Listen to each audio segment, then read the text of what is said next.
do what's right by the residents of this town, Lord, and ultimately to accomplish what your will is. Pray that you be here with us, Lord, that you guide us, that you protect everybody who came here, everybody on their way and on their trip back to their wherever it is that they're going. Pray that you make this meeting productive and just be here with us, and we give you thanks. Okay, call this meeting to order, and we'll go ahead and do the pledge. Pledge allegiance to the flag of the United States of America and to the republic for which it stands, one nation, under God, indivisible, with liberty and justice for all. Anybody work tomorrow? Yeah. Let me see.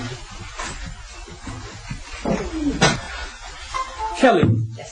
Has Monica called anything else? Mm-mm. Okay. No, I haven't heard much from Jeremy. Sure, probably. Actually, let me see. Check my messages here.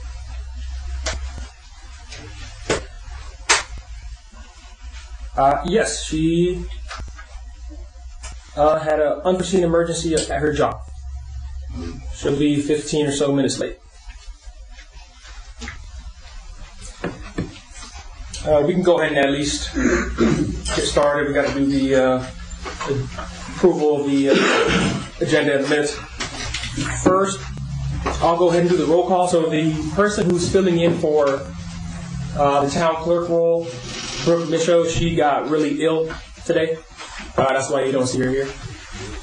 So, wishing her a speedy convalescence. I'll go ahead and do the roll call. The mayor, I'm here. Councilwoman Terry. Here. Okay. Councilmember Kuhn. Here. Okay. Councilwoman Merrick's. She'll be here hopefully shortly. And person filling in for the clerk role, she's out. Mrs. McPherson. Here. Kelly, I know you're here. And Mr. Lander. Here. Very well. And Stu. Yes. Yes, of course.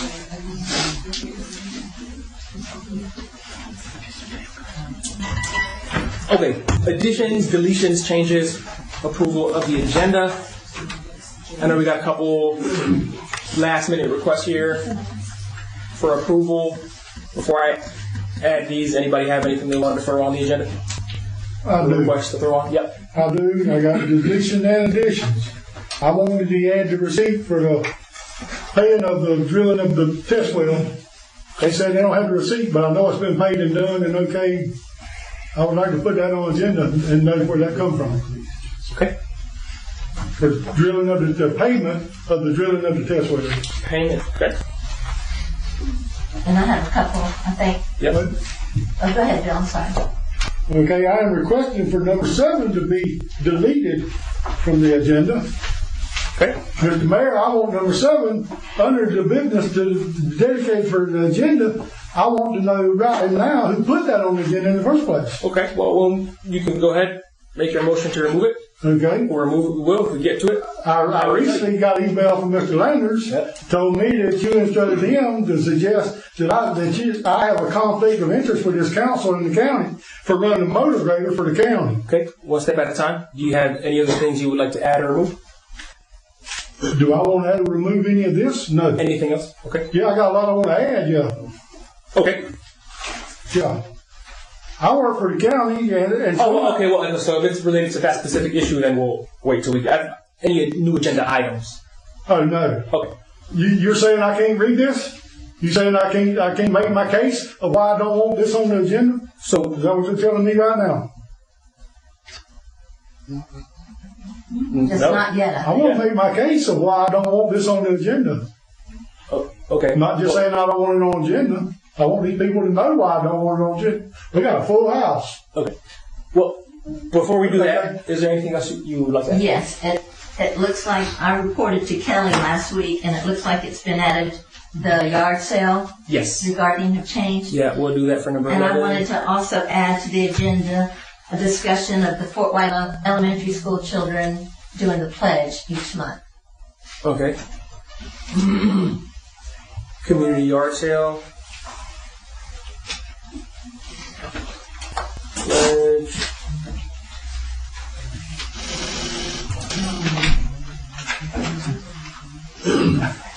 for elementary students. I'll add one more thing, Okay. and that's probably just opening the door to this one, but we really need to look at the overall budget. We're just throwing money in a hole month after month after month, and I've had repeated requests for a profit and loss statement or a revenue or a financial statement monthly and have yet to receive one. Okay. So you want to put an agenda item to We've got to collectively discuss the budget. The budget right now as it sits, we lost over $100,000 last year, and we're on track to lose more than that this year. So we've got to either start selling some Girl Scout cookies door to door or come up with some ideas of what we can cut and where. Okay. I don't have the budget in front of me, but I think the budget last year was balanced or close to balanced. I think it was just this recent one that wasn't. And I'm not talking about the year. I'm talking about month to month. And last year we lost over 100. I think it was 130,000, 138. I think that's the proposed. I think that was the budget for this year. But That's what we lost last year, and it's also proposed for this year. Okay. So you want to add an item to discuss like. Okay. Yeah, I don't mean to interrupt you. Yeah. But it should just be a report monthly. Like this month, February, we spent $6,000 and we brought in $7,500. Right. And those figures I'm just pulling from the hat. But we should itemize where money's going out and where money's coming in. Yeah. I mean, that's, So we don't have that information. Do we want to put that for March and actually discuss it? And actually have the information? I'm requesting the information start March, and for each month forward, that information is presented to us. Okay, so that would be for March. Agenda I mean, item for most March. of us do that in our household, or there's business people out there that do it with their business. Yeah. So let me write that down.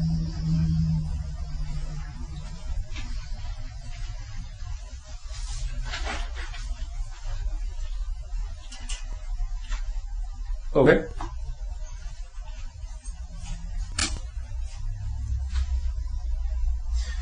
Okay, we have another one here for the use of the community center for the Fort White Soccer Club, so we can throw that one on there as well. We can make that item 13.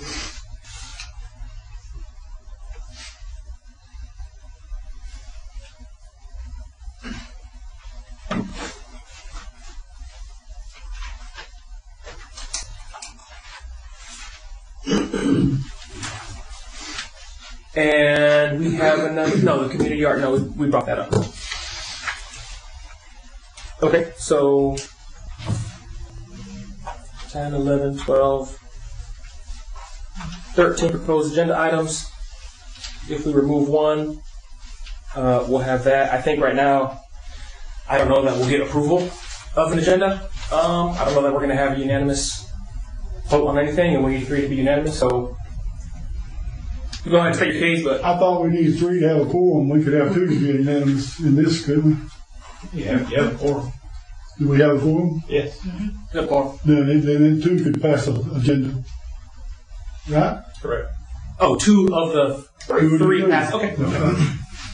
Okay. Okay. I recently got an email from Mr. Lender saying that you instructed him contact me about me maybe being biased to the county because I work for the county. I've lived in this town all my life. First 5 years of my life we lived in Lake City. All of our parents grew up right in Lake City. Okay. I am for this town. I got on this council almost 6 months ago. I worked for the county 6 months. Okay. I run a motor grader for the county. I don't know what that has to do with me not being able to vote on something when it comes to a county issue. He says it's a county issue. I say it's a town issue. I'm voting for the best of this town. Always have, always will. Now, I understand Mr. Landers works for the council. He don't work for just you. Y'all, I mean, I'm sure he billed us for this. That's going back into answering this letter. And he should have. He should get back. But the council should be spending their money on other attorney items, not thinking what you think of me on ethics. It's a flat monthly rate. But continue. You know, I just, let's see, you're just a counselor in a charter where you have a few more votes, I mean, just a little bit more power than we do. You don't run the city. I mean, here I am trying to do what I think is right, and you're wanting to tell me about ethics. Let me decide what I want to vote on for ethics. And then, if you got a problem with it, then you know the steps you got to take. Go to the ethics committee with it. Or I go to the attorney and we discuss it before we take that next step. But okay, Well, yeah. if you want to spend our money, go and do it. Best thing to do is straight to ethics and let's end it. I've got his opinion. I've asked his opinion what he thought. What's his opinion? What's his opinion? His opinion thought it could be a problem, or it could be a bigger problem with these people out here thinking I'm voting for the county. That was, I think, the biggest thing that come up. That maybe I look bad to them. I'm stating my case tonight that I do not do that. I'm even more bothered that I even consider to spend money on the well. That we did not approve to spend more money on that well. So I don't know that you got more ethics problem than I do. So someone can explain to me tonight why this has even been approved to be on the agenda. Okay. So I think you said it, right? I think it's a conflict of interest. You're employed by the county. We have a lot of issues that come up between the town and the county. I think it's pretty common sense. If somebody employs you and you say, hey, I have no loyalty to them at all any more than I have to whatever other council or committee that I'm on, that's fine. That may be the case. I'm just requesting that you submit an opinion and see what the Florida Ethics Commission says. If it's not a problem, it's not a problem, and that's what they'll say. Well, here's what I'm going to do. Here's what I'm going to say. Here's how I'm going to end it. Okay. I am not going no further with this than I've been. Okay. Unless the council says that you have to. No, the council can't make me do ethics. Okay. Then you'll. What? So That's your decision. okay. Well, if this goes any further and I have to retain a lawyer, when it's over, I'm going to ask for my lawyer fees from this council. A lawyer for what? To find this. Like what you're saying wrong. To fight what? Whatever you file, because I'm not filing nothing. Not one thing am I filing nothing. Making that clear now. All right. I have spoken with people. I have spoken with lawyers. And they say I do not have a problem with this, and that's what I'm going by. Okay. All right? All right. We have 1, I'd 2, like to 3, address 4. that real quick. And not necessarily your involvement with the county, but I've sat here and said this over and over. The county is on our team. We are part of the county. And if we keep, I'm looking for, there's usually county representation He's back out there. there. Somewhere. If we keep being so ugly to them, it's going to really ostracize them altogether. What's ugly? I mean, what's ugly? Well, has the backhoe and dump truck reappeared out there? Has it reappeared? We didn't take it in. I didn't make it disappear. We didn't make it disappear. Without cooperation with them, if you just say, and you've insinuated, in my opinion, and I'm not trying to argue with you, that we don't want anything to do with the county unless it's all our way. The county is going to be our county regardless. I mean, I don't think we can emancipate ourselves from the county. Okay. And what's going to happen to us, this is my mouth, is we are going to go belly up. In a few years, we're just going to go belly up because there's no income coming into Fort White to support what's going out. And we've talked about an ad valorem tax, and we need to have a workshop to talk about that again. But our town is so small that that's going to be a big hit on the townies' pocketbooks, all of us being one of those townies, with the exception of that guy. And you just can't keep bleeding that same person over and over. Okay. Okay, so let's get back on track and I think that's on Approve track, this and I'm agenda. kind of tired of being cut off. I would like to make one more statement since it come up about the backhoe and dump truck. well, Take one signature. wait. One signature, and we'll have a brand new signature backhoe and dump truck in this town. Okay. 100%. We haven't even approved the agenda. Let's get through it. Hey, that come up in something else. Let's get through it. All right, so Councilman Merrick's bringing you up to speed. Councilman Kuhn requested that item 7 be removed. And we added item, well, depending on if there's a removal or not, item 10 would be to pay he wants to talk about the receipt for the drilling of the test well. We got a request to sponsor. Thank you. Oh, go ahead. Yeah, so number 10 will be, Councilman Kuhn brought up the receipt for the drilling of the test well out there in the water plant. Okay, the next one would be, we got a request to sponsor the community yard sale. Again, the yearly one. Number 12 would be to discuss the elementary students doing the Pledge of Allegiance at the town council meetings. And 13 would be the soccer club. Yeah, the soccer club requested to use the community center in April, so to waive the rental fee.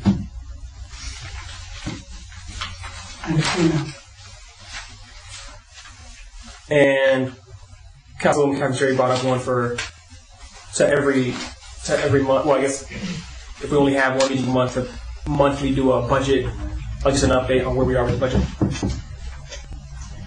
So that was part of March. And I could be wrong, but I think Monica had also requested that at an earlier meeting. Huh?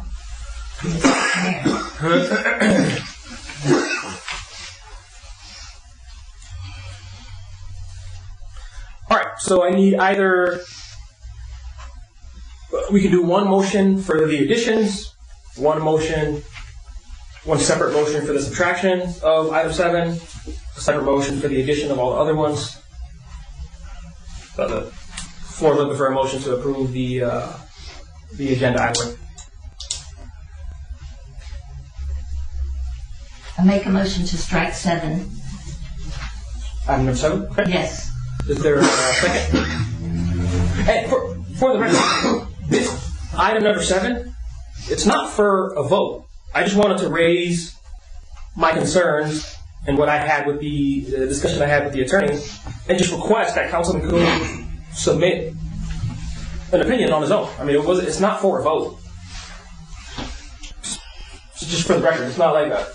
So, but just Once again, I make a motion to Okay. delete 7 from the agenda. I'm not sure if Monica was here on that part. Are you aware of 7? Okay. Okay. Can I second? Yeah. I Yeah. second it. All right.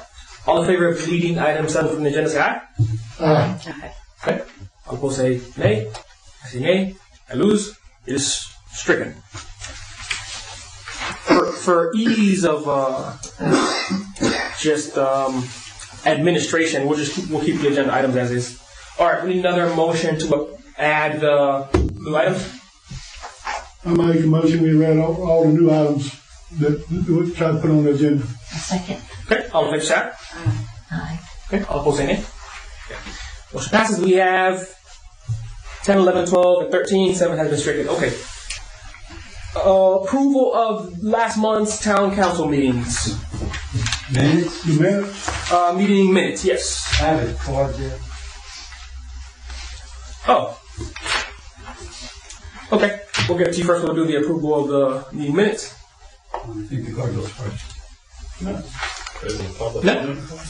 No, the minutes. Public comment. It relates to the minutes. Oh, it relates to the minutes? Yeah, that's why I put it. Minutes comment. Okay. Sure, go ahead.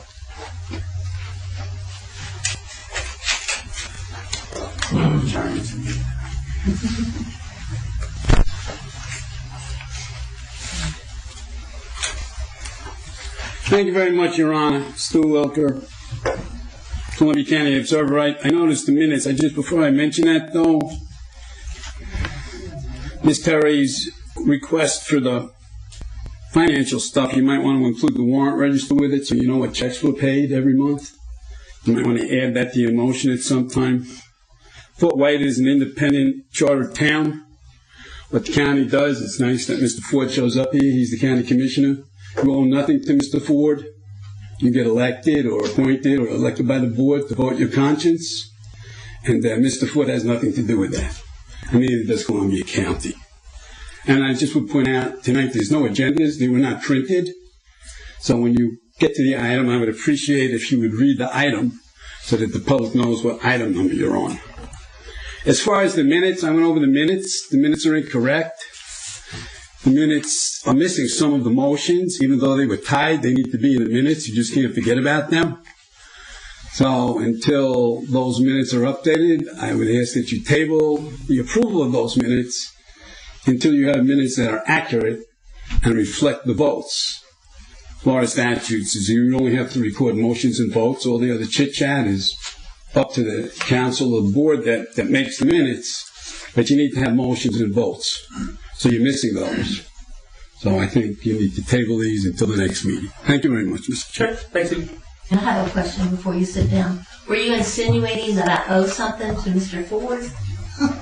No, what I was trying to, can I I answer? think you were talking Yeah. about all of us. Thank you, Mr. Mayor. What I was trying to say is, I understand that you may feel that the town owes something to the county, not you personally, but the town owes nothing to the county. This is an independent organization, town, and there's a charter that makes this town. So, at all times, you may not be in agreement with the county, and the county might not be in agreement with you. The classic example is when the county trespassed on town property and without permission took back the backhoe and the dump truck without permission and just walked onto town property and took it. So that had nothing to do with any signature. They weren't allowed to do that, and they trespassed on the town. Thank you. I hope that's good. Thank you. I just want to add, historically, there's been a connection with the county. And that's going to be just about in every town, in every community. The fact that there's a connection is common sense. The fact that they don't control the town is also common sense. I agree. Okay. All right, thanks. So if the motions and votes have to be there, and some are missing, I think we might have left some out because there was a lot of back and forth. So I did a summary of that. Who did the minutes? I helped the minutes. It was the clerk and the assistant clerk. I reviewed it. So that was on me if it was there, or if it's not there, it should have been there. Okay, we can table then the minutes for approval for the next one, and we'll add that with that added, if that's what council wants to do. So a motion to I make a motion to table it. table. Okay. Not that I don't have nothing against nobody. I know everybody knew that done the minutes. That's why I think it's in the message. Yeah. So I agree. Give time to straighten it up. Okay.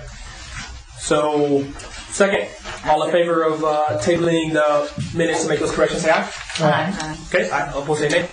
Okay, so we'll take care of that at the next meeting. Make sure those are correct. Public comment. Yep. Okay, Stu did his public comments. If anybody else has anything they'd like to say, just raise your hand. I'll call on you. You just go up there and state your name and make your comment. No? Not for now? Question. Go ahead. Say your name. Oh, yeah, go ahead. Dana Pasquarella.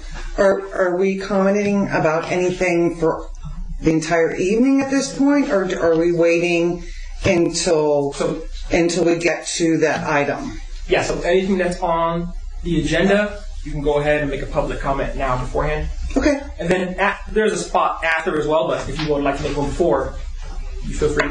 Absolutely. Why not? Then what was your name? Dana Pasquarella. Okay. My first item is it's nice to see a mayor that actually runs the meeting. Thank you. And not everybody's going to get along all the time, and that's great. Discussions are great. That's how we work through things and come up with new ideas and solve problems. So I'm really glad to see that. I've missed a few meetings. The second item that I'd like to bring up is I know we are lacking, and I don't know who all is being considered, but I'd like to say that James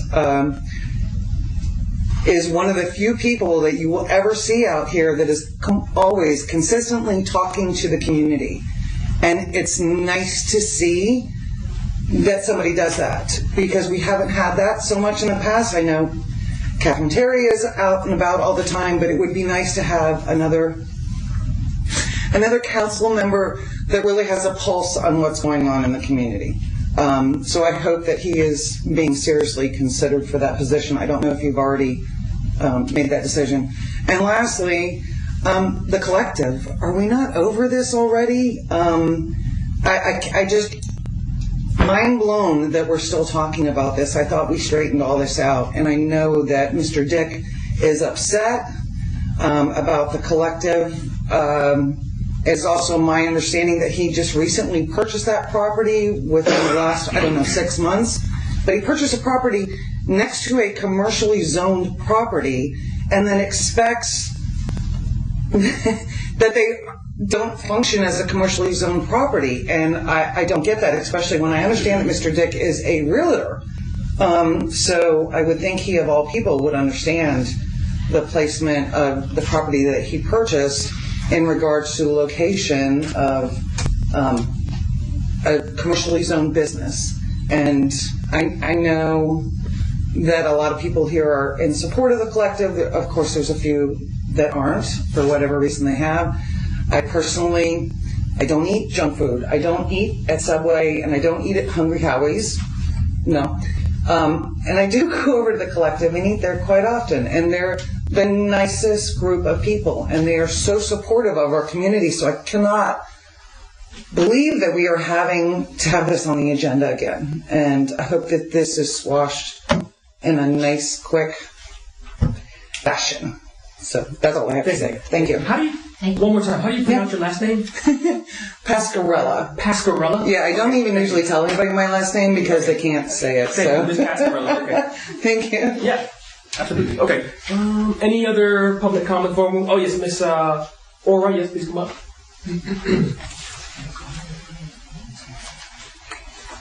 State your name and go ahead and make your comment. My name is Aura Inman. I have a nonprofit here straight from the heart of North Central Florida, and we were using the community center for our food giveaway, and we had a little bump in the road, and I just want to know if we need to come back to you. It was never something that said that, I guess, to the council that we couldn't, so I just want to know if I don't take it just upon myself, just know once we start again, will we still have the same privileges as to go on every other Wednesday? Yeah. So okay, I don't know how it was before, but we'll have to look and see if if the council voted and it was okay, then it's okay. And if not, we'll vote. And I can't speak for the council. We all ultimately have to vote, but typically, if it's a non-for-profit or a charity, we were on the calendar. We were just on the ongoing on the calendar. Twice a month on Wednesday. Okay. Yeah, so that's what. And I don't know who all knows about the little bump in the road that we had, but I want to know if it was still the same way, because it was. I guess it was never brought before the council about our little bump. So. And you're ready now to start back up? We will be soon, shortly. Yes, sir. So. And you'll get with us, give us the date? Yes, sir. So it'll still be on a Wednesday, but yes, sir. But we can vote tonight so they won't miss a Wednesday. Are you going to start by March? Or will it be a little bit after? We'll start probably more like April. Okay, so we can put that on the March agenda. Okay. Let me make sure we have that on the agenda for March. That way come April. We appreciate you. Yes, sir. Okay. Okay. Thank you very much. Thank you. Absolutely. Let me write that down.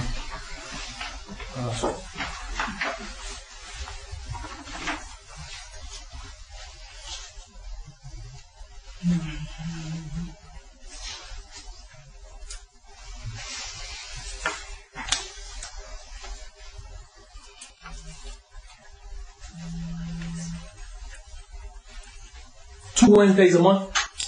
Yes, sir. Oh, every other one. Okay. Yes, it was the first and third Wednesday. Okay. What time?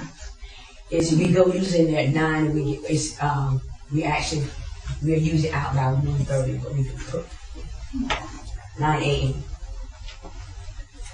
And this was with waived fees of the community center? Yes.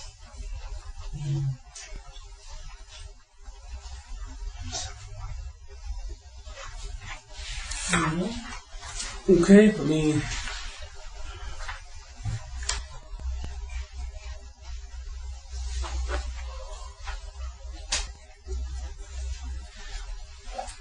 Okay. Any other public comments that we have? Nope. All right. If not, we'll proceed. First item is straight from the heart reimbursement request. So they had a meeting that they did here in January. They didn't request to have the fee waived by the January meeting, so they went ahead, they paid the rental fee, and this is just, can they be reimbursed for them having paid the rental fee? I make a motion that we approve the reimbursement of the rental. I second it. Okay, all fair side? Okay, opposing nay? Okay, motion passes unanimously. Straight from the heart will be reimbursed there. I think, what is it, $200 rental fee? Yep. Okay.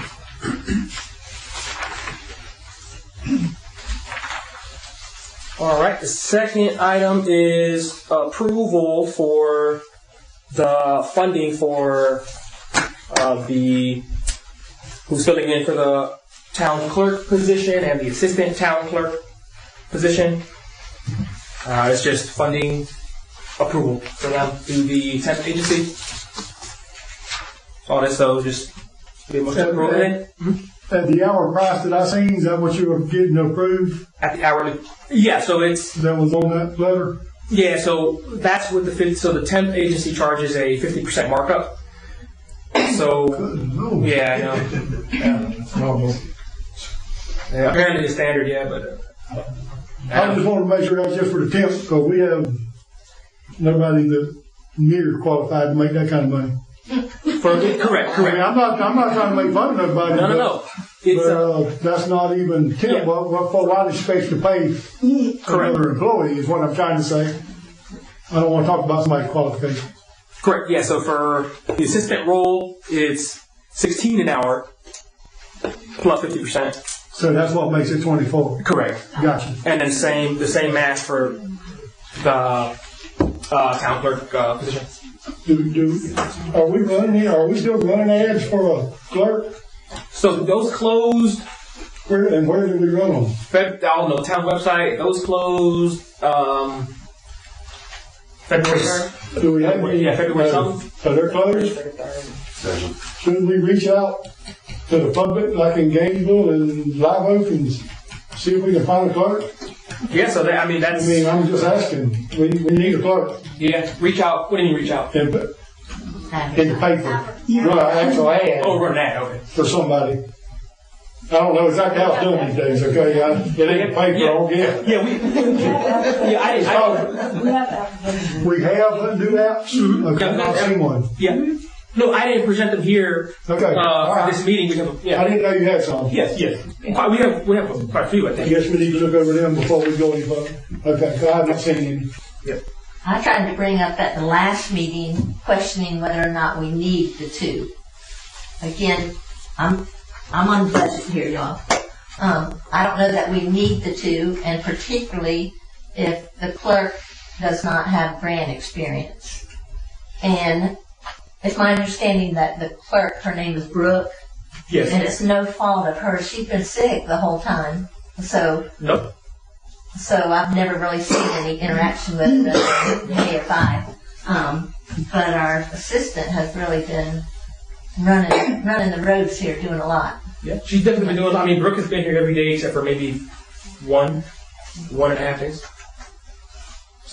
And then also, did we commit to the temps for a particular amount of time? Because it's silly to pay twice the rate.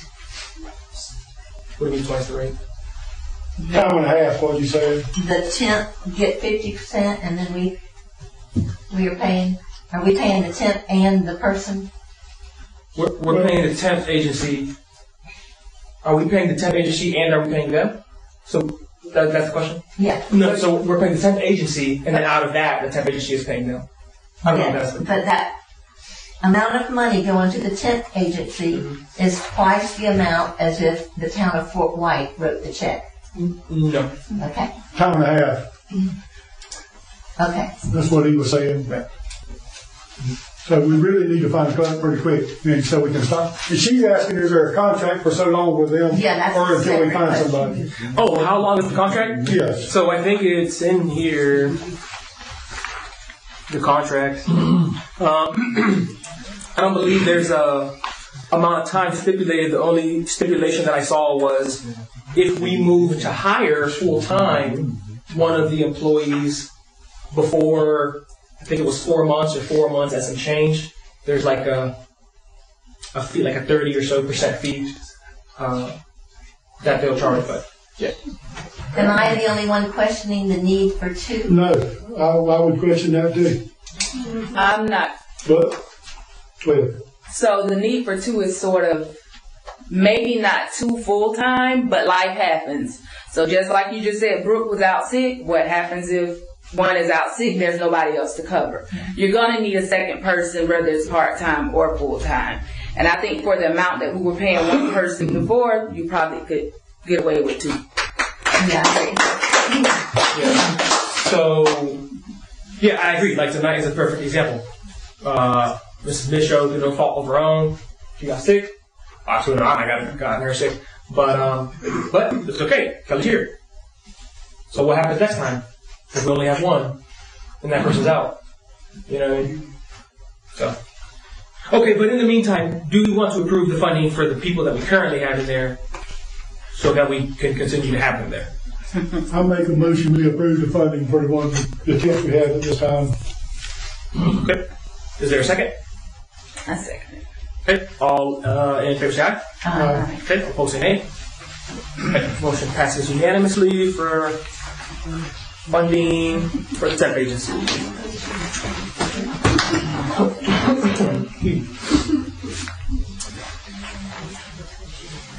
Okay, bookkeeping services funding. This is similar to the item that we just went over in the sense that it's funding approval, but we have an accountant who is helping us with the bookkeeping. So she comes in and she's teaching two ladies how to use QuickBooks.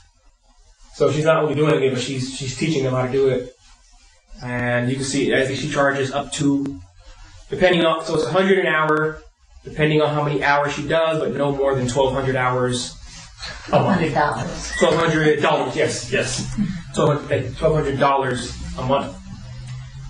So do we want to approve? How many times does she come? She comes every other week. I think she's come twice so far. At least, was it twice? Yeah, at least twice. And she's teaching them QuickBooks. QuickBooks, yeah. And she's teaching them how to do the Payroll, all that. Yeah. We got another quote. That was the other quote was $150 an hour. And our auditor wouldn't do our payroll with them. You say she's doing a dual role. Never mind. Yeah. So She's from our auditing firm. no. Where's she from? Her name's here. Donna Duncan. I mean, I don't know where she's from. I mean, Says Lake City. She's a I think CPA. she's Lake retired. yeah, I think she's like retired or semi-retired. Yeah. She's done it for I don't know how long, very long time. And I think this had her as 6 months. Is that correct? I don't think there's a specific timeline. It says the contract term is until either party terminates or revokes. She's really going based off when she feels that they'll be ready to take it on their own. Right. Yeah. We spend an awful lot of time training two temp employees.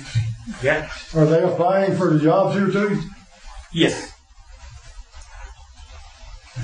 So my only kickback to that is training people that possibly may not stay, so we're wasting money. So I wouldn't be opposed to it if we had permanent staff already selected for those positions.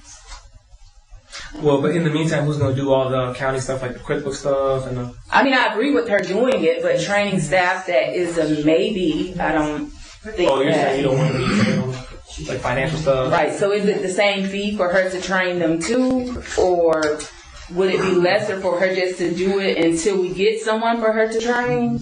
I don't think so. I think she just threw that on there That's just her as a rate. bonus. Yeah, but... And that's with any Right. business. Turnover's like the killer of all business. You know, not all business, but many. And I guess next meeting we will be, you'll get these agendas, these applications out to us and let us look at them. Yeah, And next month we're voting, we could, yeah. if you think you've got some, Well, we definitely have something live, so.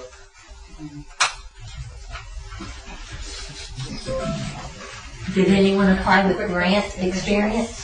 I haven't gone through them all. The two that are in here, it's a much happier atmosphere. I'll say that. Yeah, I mean, I will say on Brooke and Kelly's behalf, everything grant related that they've been diving into, speaking with their. So, I mean, there's points of contact at the state that will walk you through the grant process, how to get the reimbursement, et cetera, et cetera. Yes. I mean, I agree. If there's a clerk with 20 years of experience who wants to come and do it for less than Connie's making, great. I don't know that we'll find that. We might be in a situation where we have people where we have to train them up for a few months. I don't know. We'll see. We'll review the resumes and see. Mr. Castell, go ahead. If you will, please come up here and state your name. Well, let me just speak. Oh, yeah. Okay, I yeah, have yeah. a local resident for 20 years. Okay, I hope everybody's here before fight. The question I have is when you post these positions, is there a list of requirements that you go through to make sure when the applicants apply, they are QuickBook, they are this, they are that, they're savvy in doing the grants? Because there's a lot of controversy on why so much money was paid the last one. A lot of people were concerned about that. The kicker is look, a clerk here is not a clerk. I mean, it's a full-time position to do most of your bookkeeping, keeping all of you all straight, okay, which is well worth. pretty good job, sir. I think so. And I'm just asking, when you post a position, are there a list of requirements that the candidates have to have met? Yeah, so there is a position description. Okay? Do we have that? I do agree, yeah. The town clerk role, as far as how the former one was filling it, was really more of like a city/town manager type role. Absolutely. As far as how much you're doing. But yeah, so we have the position description, and then ultimately it's going to be up to the council to weigh the experiences and the resumes and, maybe interview them, call them, see. Well, it looks like we're paying somebody to come in and teach you bookkeeping 101. That the candidates that we're selecting ought to have that knowledge, you would think. Okay, because now if you're talking about modifying the annual salary, there's a lot that goes into that. And the people who have lived here know the last two clerks that basically ran everything for you guys. Okay, some of them were upset with the amount of money that they got paid, but it's not a clerk. When people say clerk, they think you're passing out something or stamping something. Yeah. These positions are difficult. I agree. Okay, because they keep all of you all straight. Okay, and obviously we need that. Okay, so my comment is if you don't have a position description that requires all these little bits and pieces, you might want to look at that and modify it before you end up hiring somebody that needs additional people to come in and train them. Yeah, no, I agree. Yeah, and just to give you some background on why we're here now is the decision was made. We were out, right? We're like, hey, Tuesday, there's town hall's closed. I understand. So we made a decision, hey, we'll go through a temp agency. They were able to fill the role in a few days in the meantime. But, yeah, I mean, I agree with you, Mr. Casco. I mean, look, if a clerk, if we could fish one out of the pond with 10 years of, and she has grant, and she'll do it for cheap, great. Will that happen? At some point, this is my opinion, someone has to bite the bullet. Okay, one thing that I screen for when I call, I went through this in the Marine Corps. Experience comes with time. It can be coached. Personality and attitude can't be coached.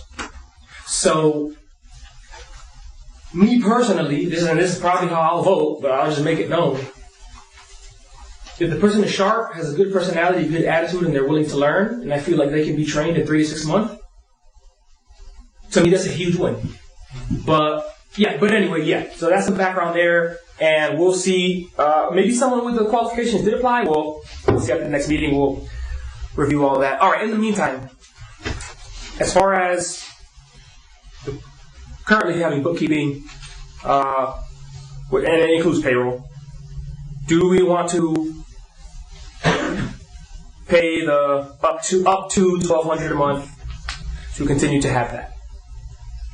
Okay, I will make a motion with a stipulation Okay. that this is a very short time, and we try our best to get a clerk in this office, and then we'll go from there. What kind of training she needs, if any. But I'll make a motion that we fund the bookkeeping service for the next month or so. I mean, Be specific. Till next month, and then we'll bring it up again, I guess. Put it on next month's agenda. If you don't mind, we'll go. If we got somebody we're going to hire, we might, she might be qualified. She might not. We don't know. And you've been in here the most, Mr. Thomas, so of your observations, are you seeing them catch on? And I'm acting like they're idiots, and I know they're not, but I haven't been in here with them. The few times I have, I had interaction with Kelly, and she was excellent, and Brooke was sick each time I came in, and that's not a deficit on her part. It was just unfortunate on her part. Yeah. Yes, I think they're both very bright. I think if anyone looks at their resumes, they'll see that they're very bright, very sharp. I've been here plus or minus a day every day. Brooke is here. Brooke has been here. I mean, you're saying she hasn't been here. I'm sure she hasn't. She probably lined up that way. Yeah. Sometimes she will take like half an hour lunch, maybe, I don't know. Anyway, they're both here almost all the time. Yes, extremely sharp. They catch on. They're willing to learn. Fantastic attitude. So you're happy with the investment, cutting it short? Yes. Yes. And I know sometimes, as a teacher, getting substitutes, sometimes you just settle for a body. Yeah, no, and that's not what I did. That wasn't. And I'm not saying that. I'm just saying sometimes you you have to get that body, or on the team, we need somebody to wear that practice jersey. What are you doing later today? Just because we need that body, you know. Good question. Yeah, thank you. One more time, I want to encourage everyone to consider that. Again, if we can find a clerk with that much experience and A, B, C, X, Y, Z, and we'll do it for much cheaper than the previous clerk was doing it for, great. I think we all want that. We'll see how far that goes. We'll see where that lands. What I do know is, in my opinion, we got one bird in the hand. I think it's a good bird. I think it's a bird that's learning very well. So next month we'll go over. Okay. And I'd like for us to have a copy of Brooke's resume just to add to the other group that, or all of them that are in the pot, but especially since they're in there working. Yeah. Can you? Okay. And can you Kelly's was sent to us, but I've never seen Brooke's. I don't know if y'all. Okay. And can you also email? I don't know if you already have it. Email Kelly too, and then she'll work on it. Okay.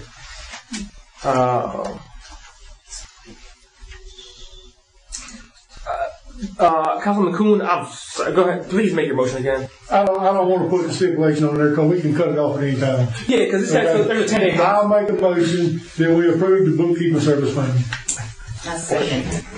Okay, so all in favor say aye? Okay, all opposed say nay? Okay, motion passes unanimously. Partner's got his hand up back there. Oh, Mr. Castle, go ahead. I'm sorry. Mr. Mayor, one more thing. Yes. Traditionally, when you go out with a position, I'm going to pay $45,000 to $65,000. Mm-hmm. And then you come in and you tick off the requirements that they fulfill in that. And that determines where they're going to be in that salary range. I'm hoping that's what's going on.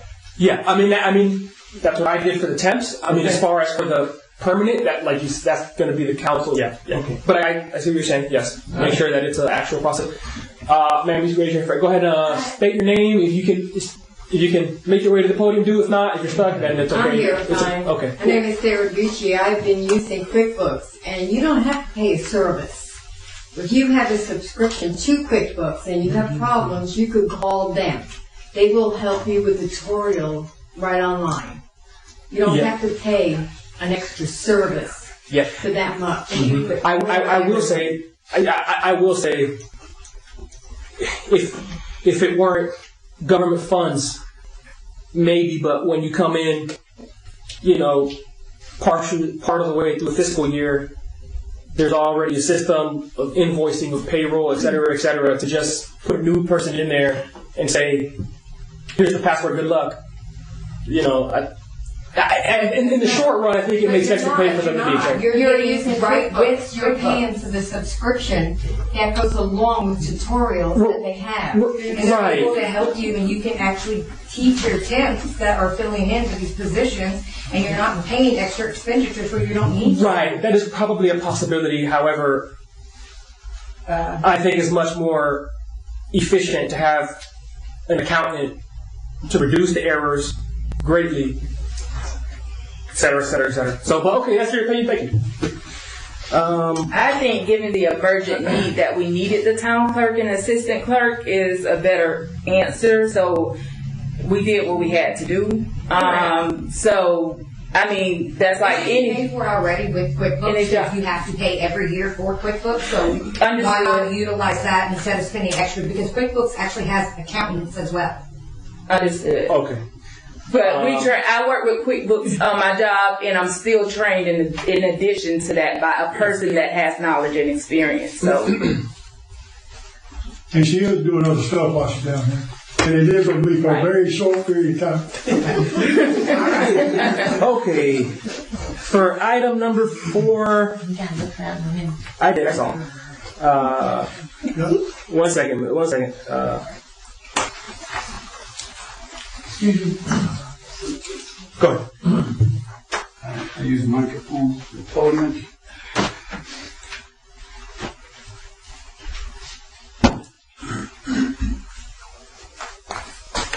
Thank you, Your Honor. Just as a point of information, I found the person. Person is a CPA, has decades of experience in municipal accounting. So if anybody is paying attention, and this is what you need, to what's going on in Lake City now, who wrote a check for $250,000, or a bunch of checks, for the city manager that resigned of his own free will. And it was an inexperienced finance director who was replaced that allowed that to happen, because those checks never should have been written or authorized. So, 2 things. Number 1, the town is getting a bargain, because the rate went from $150 an hour to $100 an hour. The town is also getting a bargain because Dick Powell wanted to use QuickBooks Online, and so that was convenient, and let other people do the work, where the person that the town just hired tonight is doing all the work and is responsible for the work that she's doing, and you know who's doing it. So I just think that needs to be clear, Your Honor, that you know who the person is, that you know what their qualifications are, and that I will tell you that she's as honest as the day is long, and the town, as long as she's oversees that once every 2 weeks, will never get itself into financial difficulty like other people have. Thank you. I just thought you should know. Okay. Can I ask you one question then about the heat, the temperature? Oh, yeah. Is everybody warm in here? Yeah. Everybody fanning? Open the door. We keep that air on a little bit right there. Yeah. I see everybody fanning, and I don't want y'all hot. Yeah. All I want to be hot is these up here. 94. I was thought bringing out a couple of degrees. Okay. Trying to put this alive. No, we don't want to open the door. You don't. Okay. Security problem there. All right. Agenda item number 4. Okay. Authorize a council member for approval authority I spoke to Mr. Lander, and if I'm not putting words in his mouth, I think he said that probably wasn't the hottest idea. I think as far as authorizing a council member to approve special use permits, et cetera, things like that. So what I did think of is that not for voting your motion, but I'll take the opportunity for the council to consider bringing back having a planning and okay, I guess technically right now we are the planning and zoning board, but having a separate planning and zoning board with people who have planning and zoning actual experience, familiar with the land development code, et cetera, et cetera, et cetera. So just a thought. Might be seeing that on an agenda item. I gotta see what some of the particulars behind that are, but yeah. Anyway, our town clerk now, this attempt, she's not authorizing any permits or anything, is she? Nope, she's not authorized to authorize permits. Okay, time to make sure. Yep. Or signing checks or et cetera. Like that.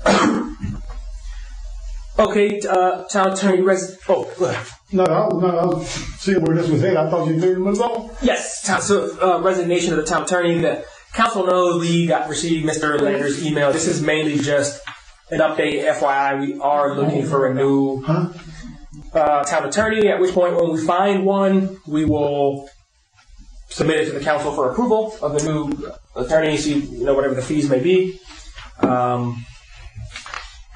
That's really all that was, just FYI update item. Do we have any ads out here in town for this? No ads at this point. We're calling around. Or do you have any caps for this? Or applications? Not yet. Okay. Yeah. I spoke to. Okay. I was going to say, my contract calls for a 90-day notice, which I gave shortly after the last meeting, which would take me through the April meeting. I told the mayor if the town finds someone to take my place between now and then, that's totally fine with me. But, after the April meeting, my notice period's up. And I will be here. I'm here tonight. I'll be here next time. I'll be here again. But after that, my notice period is up. And so what I would advise the council is to, as quickly as possible, try to get someone in this position. I would advise finding someone who has experience in local government work. There's a lot of good attorneys in this whole area. But a lot of attorneys in this area don't have experience in local government. That would be like asking me to do a bankruptcy case or try a criminal trial. I don't do those things, right? So I would advise find someone who does local government work. There's a lot of attorneys in Columbia County. There's a lot of attorneys in Columbia County who do local government work, or you can go outside the county. You can get with a big firm in Tallahassee to send someone down here. There's a lot of different ways that you could accomplish this, but you need to move quickly on it because April will come before you know it. And after the April meeting, I'm not under any obligation to continue. And again, if there was some, absolute good faith effort on the part of the council to find someone, and it was things that, hey, can you hang on for another, a few weeks or whatever, I'm absolutely happy to do that. I appreciate the work you guys have given me. No hard feelings whatsoever. But let's, if you guys get me, please. Thank you. Thank you. I agree. Thank you, Lindsay. All right, that's. Do we need to give the mayor, clerk, any direction to move forward with this? I think you could do it in one of two ways. You could do a RFP, put it out, advertise it, and say, hey, we're gonna solicit applications. You can also talk to the Florida Bar actually has a email system that they send out listing open jobs that any attorney in the state can look at. or just talk to other attorneys in your community or friends in your community that know someone who might express. I don't think that you'll have a problem finding applicants. Once attorneys in the area know that the position's open. I've mentioned it to several attorneys in the area. But I think it's just a matter of the council doing some legwork to get the word out there and have some applicants express their interest. Mm-hmm. Okay. Item number 6, Main Street program update. Here. All right, go ahead. If you would, please. Mayor, just a quick announcement that the Main Street Director, Doug Sanders, with Andy East and Associates, the Director of Main Street Florida, was here today. She had a meeting with the mayor. I was able to attend at the end of the meeting, and there's going to be some housekeeping items I will be forwarding to her and to the mayor, but we are officially, the town is officially in the Main Street program, and she came by to give us the good news. Okay. She mentioned that she's not sure which month or what the date excuse me, what the date is, but I think she said April or May she would be back with a team. They would come here to Fort White. They'll do an assessment. They sometimes do a community event to educate people on what the Main Street program is. They sit down one-on-one with all the council members. And any questions, comments, or concerns, you ask them, they'll answer, et cetera, et cetera. They'll give you give us a good idea, a better idea of what the Main Street program is, really what it seeks to accomplish, what the benefits are, et cetera, et cetera. So that'll be coming April or May is what she said, depending on whatever they can schedule based on their availability. And we specifically asked the director, why was Fort White approved? And she said it was the spirit of the town. So that's a plus. And as we talked about earlier, this is an investment in the town's future. And they're going to have all sorts of support from Tallahassee on this. And I'm glad she took the time to come down here today to meet with the mayor. Come down from Tallahassee?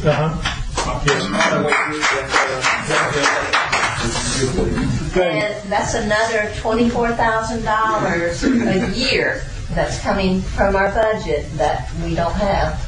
Not yet, but yeah, if and when they have an executive director. And when will we have that? Because you said not yet, like you've got a secret bag of coins somewhere. Do we have an executive director yet? I've heard we do. Don't know, I just hear stuff. I hear we got treasurers, directors, but before we go too far, I know you wasn't the mayor at the time. When Doug brought this up in front of the council, the mayor was insistent that if we didn't have final approval of what Main Street did, we wasn't voting for it. He got voted in that night saying we had final approval of what their plans are. Well, when it got to Tallahassee, it says we do not. Right. So I encourage the council to look back at what was voted on before you bring something in that wasn't voted on, that wasn't passed. I'm sorry, wasn't passed. Right. I mean, you wasn't the mayor. Yeah. Ronnie was the mayor. Right. Well, you were the mayor. I asked that it be held until we had further discussion of it, and he just showed a slide of the jungle gym for the grant, and we didn't discuss Main Street. And so now, I'm not going to say it's official because it's not. I mean, if we were having a Main Street parade today, we could still back out of Main Street. The grant for the jungle gym is separate from Main Street. I know, but they slid that Main Street in there with it. And in last meeting, we were going to have and I'm just saying jungle gym, and the grants or the playgrounds. We were going to have that completed this month. I haven't seen a surveyor stake or anybody doing anything out there. Last late last week, I got commencement documentation to begin it. I have to sign these. I'll sign it tomorrow.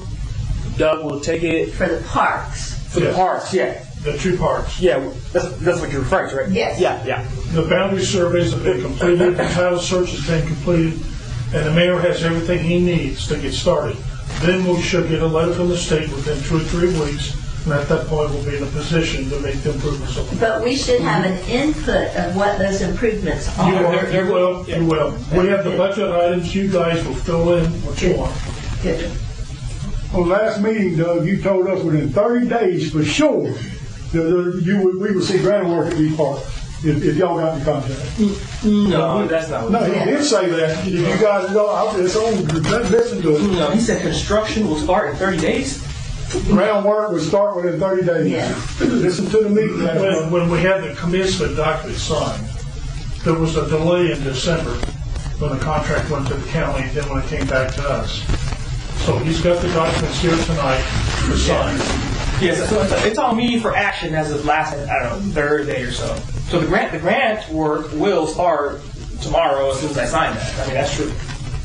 I'm just stating what he told us as a council. So that's what he That we stated. would see groundwork within 30 days. That's all I'm stating. So it's true. It's right there.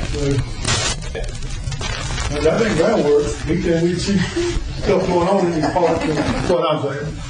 Okay. Well, Commissioner, you're in a position where the town has $100,000. That wasn't around a year ago. No, we don't have $100,000 because what we pay now, take that out of it, and then I agree with you. It's only $4,000 to manage $100,000. And right now, you're in a vulnerable position trying to fill the city clerk's office. This is one thing the town doesn't have to worry about. Okay? I keep riding the broom here, so hold on.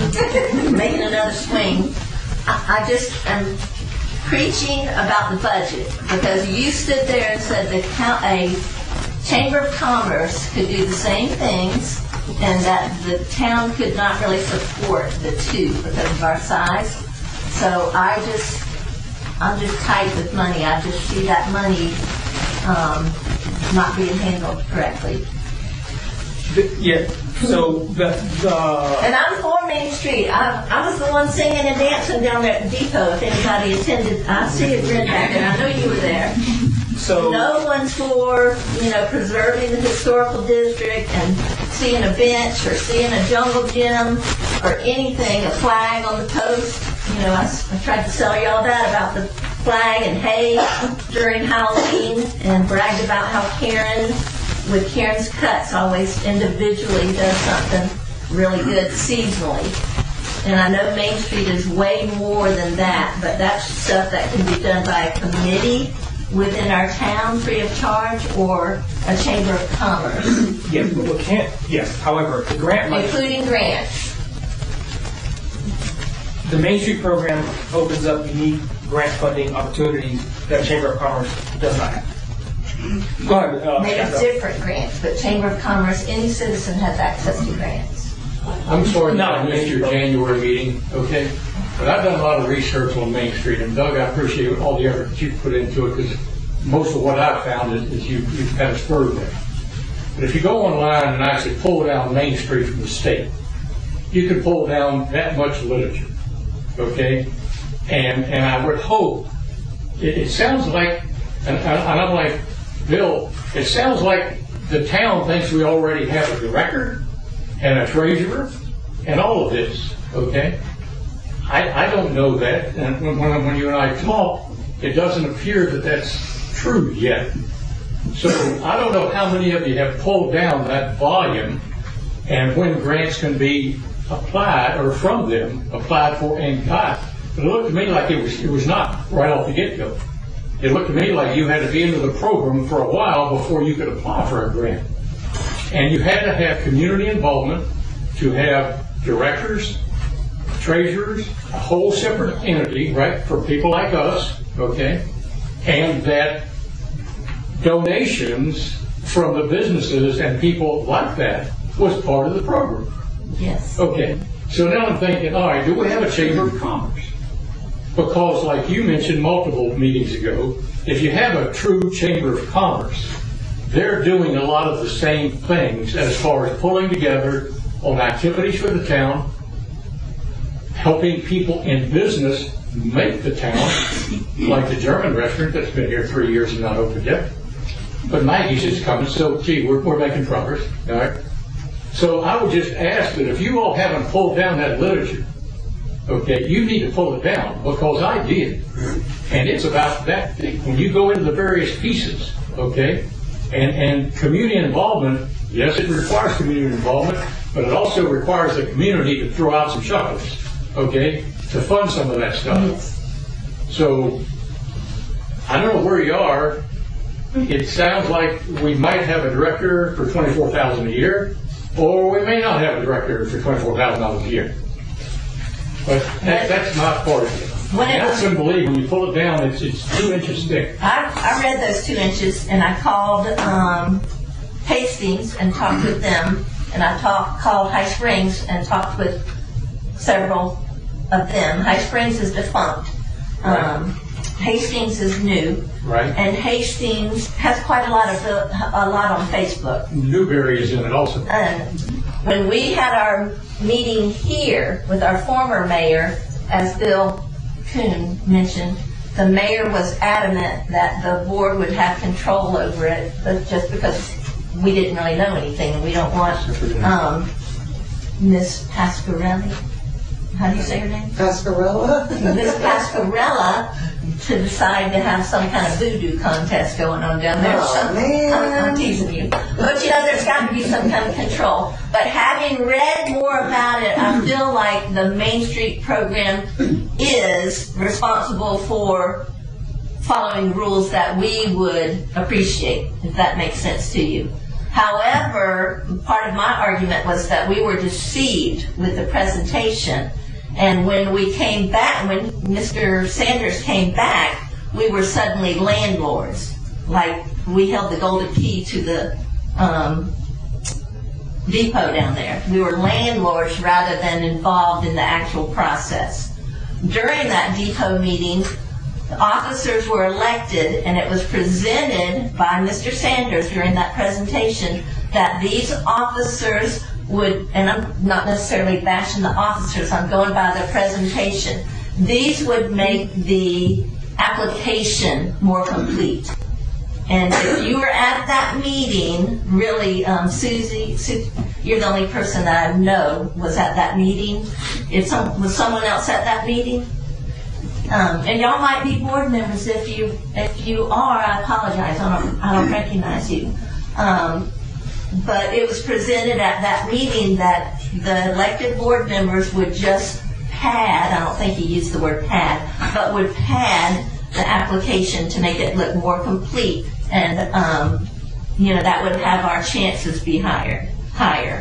And when he came back, the story changed completely. And we even met one-on-one. You asked me to come down here and meet And I with you. explained to you, they told me, no elected officials on the board. Yes. Okay, that was very clear. Yes. But we still won the application. Yes, but I don't know if the application is worth it. And again, the few who just raised your hands there. Why do you say the application's not worth it? Because I'm becoming more budget conscious. Two, during all of that, one of the gentlemen from the collective had informed me that they were forming a Chamber of Commerce.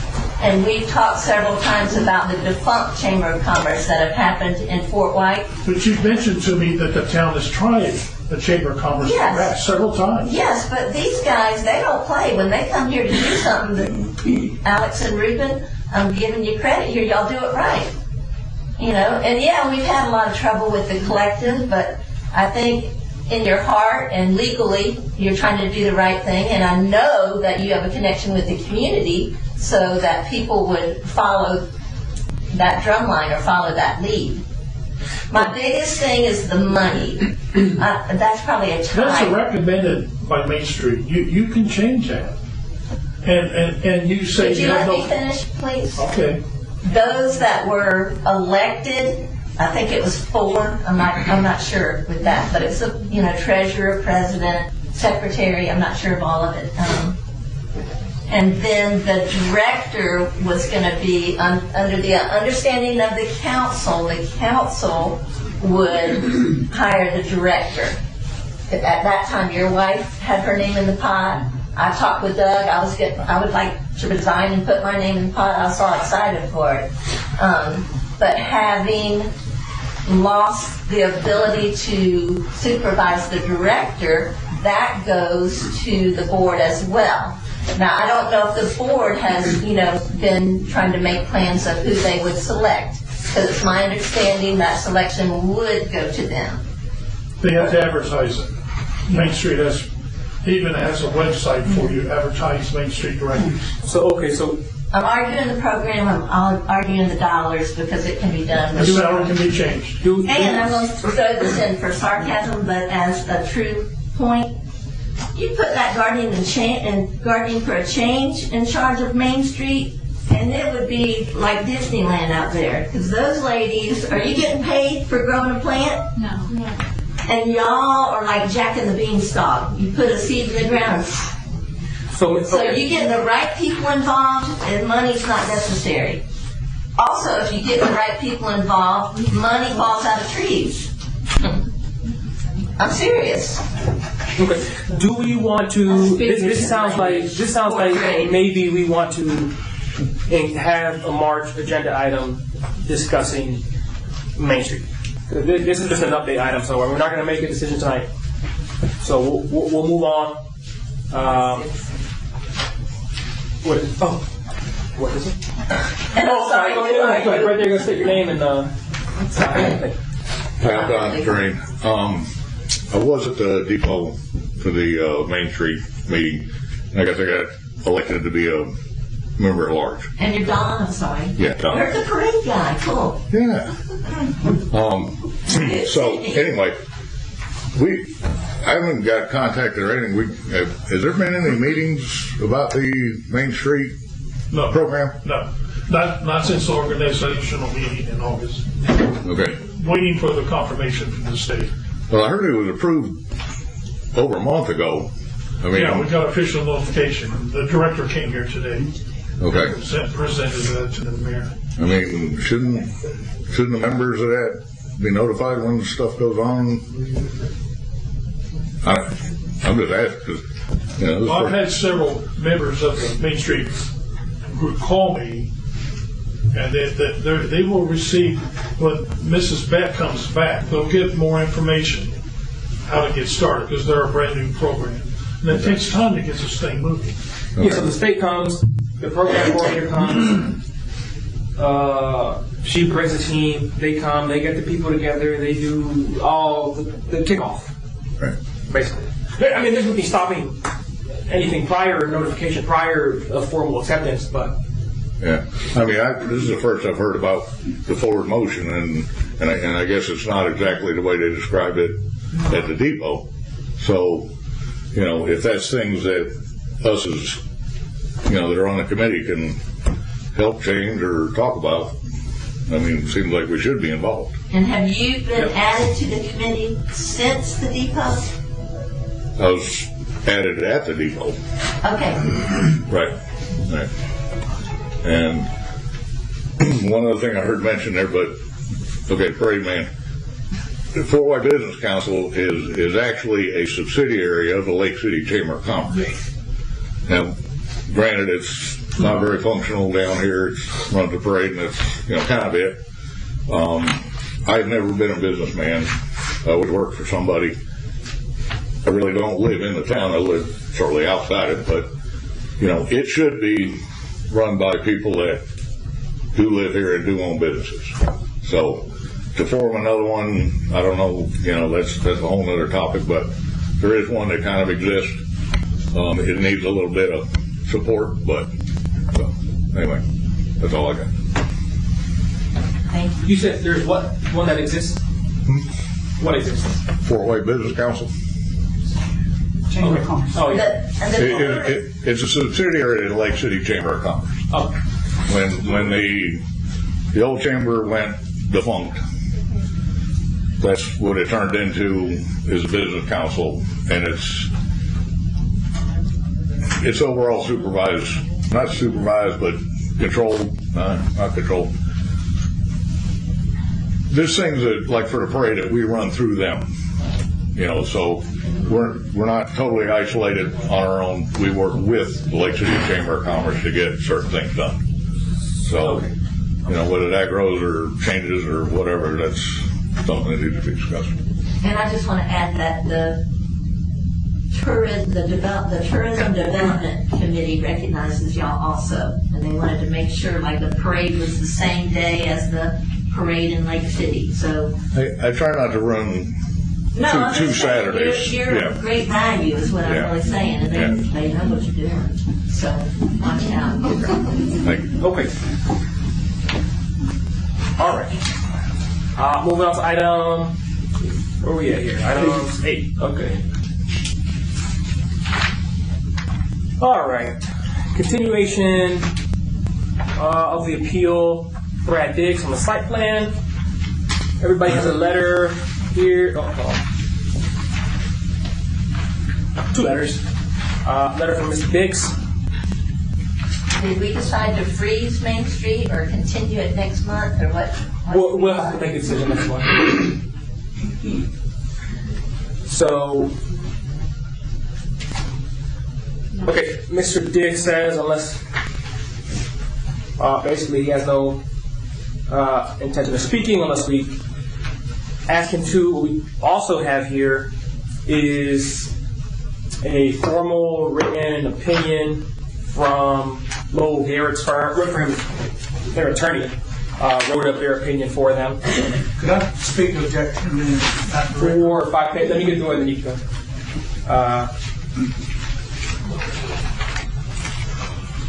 Formal written opinion here.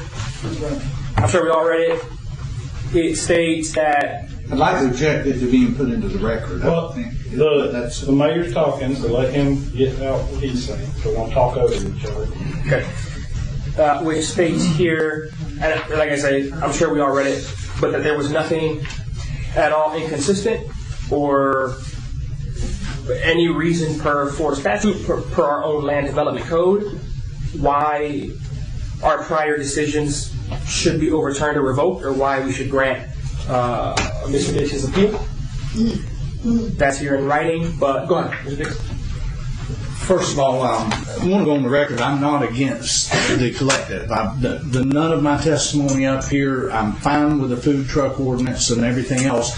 Just as a commercial business owner as well as residents, yes, I moved there knowing the collective's there. I'm fine with them there. I thought we'd enjoy going to eat over there, but I had never known there would be karaoke and outdoor higher volume things until I built, just being honest with you. I came here December 19th because I was wondering why karaoke was limited to 4 times a month while other similar uses like open mic were 7 days a week. I came for one question, that's it.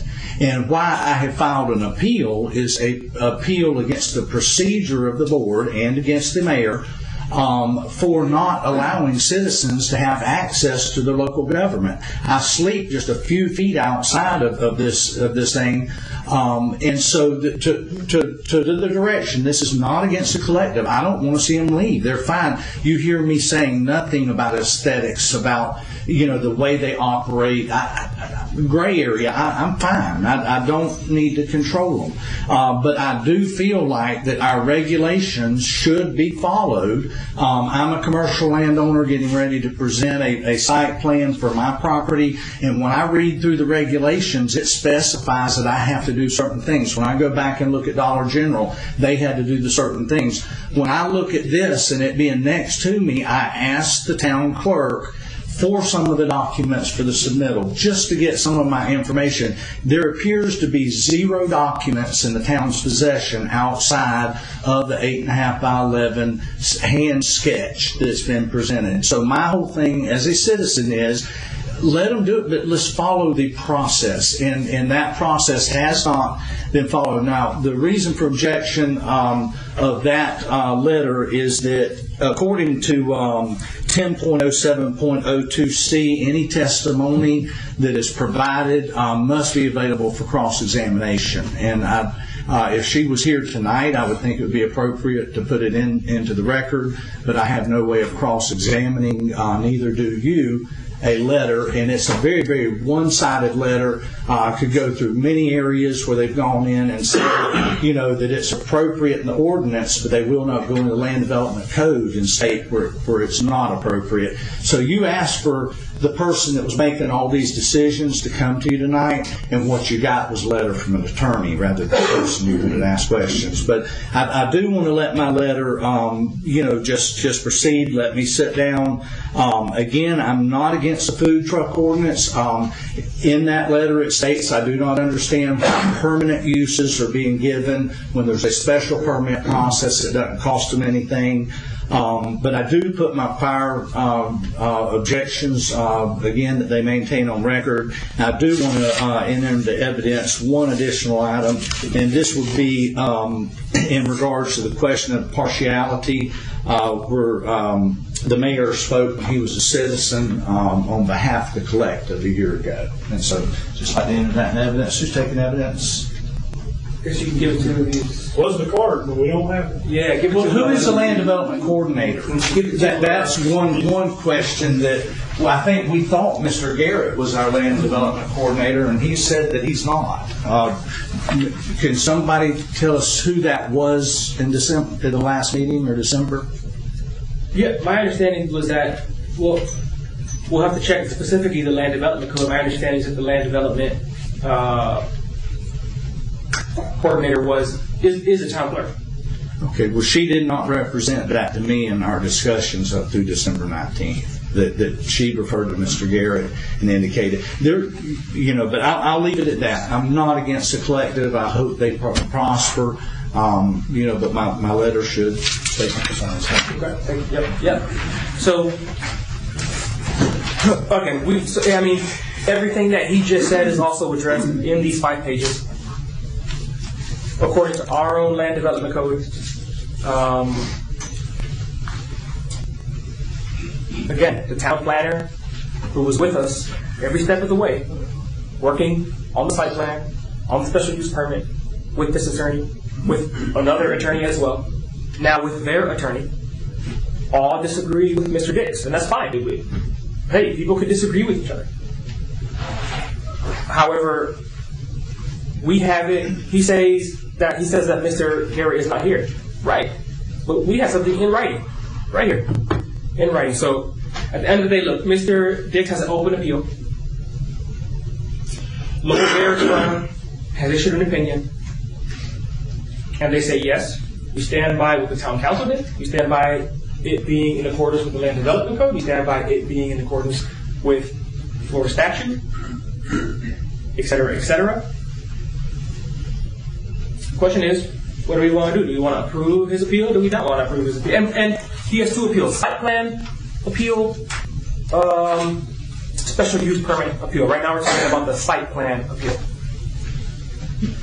So what says the council? I say, and not necessarily in reference to this, but to this squabble, but our planning and zoning, here I come, y'all, could benefit from the county's help. Right. Or we could have a planning and zoning. We used to have a planning and zoning board who used to take care of matters just like this. That's why I brought that up. And we'll probably, might or may not be on the March agenda, we'll see. But yeah, we used to have a planning and zoning board that used to make recommendations to the town council based on the land development code, et cetera, et cetera. I thought we were the... We are now. We did have one, and we took it because it wasn't working. Yeah. But we was getting bad information and wanted us to approve something pretty bad, and we were taking it as they knew what they were talking about. So we took it over ourselves. I was on the board when that happened.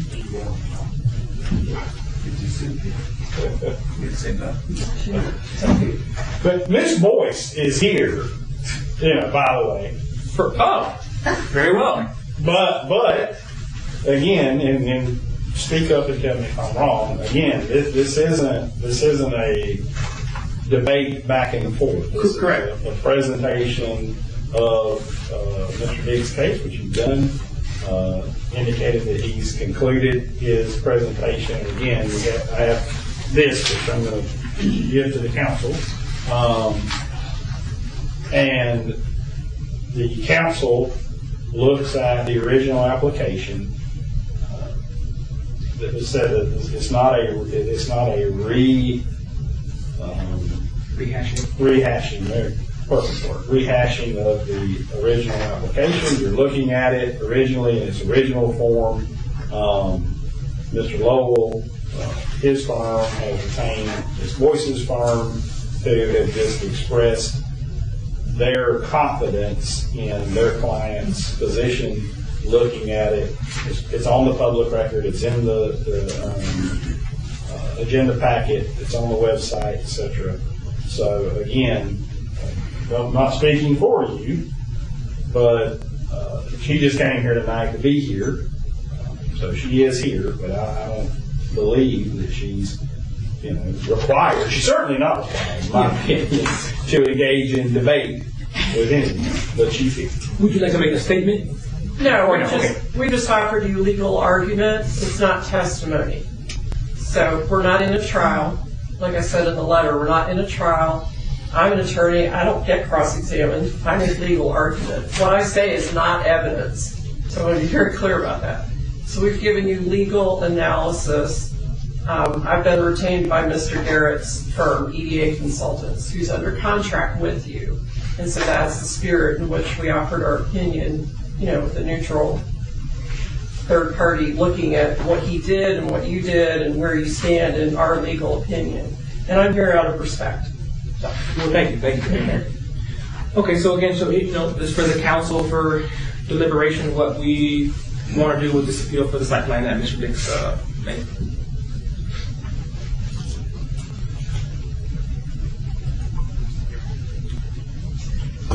I make a motion that we deny the continuation of the appeal based off the legal opinion that we have.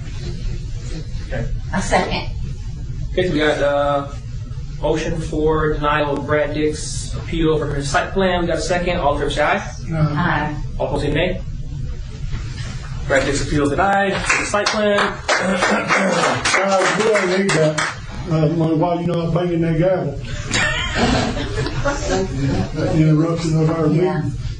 Okay. If people want to clap, they can clap. Okay. All right.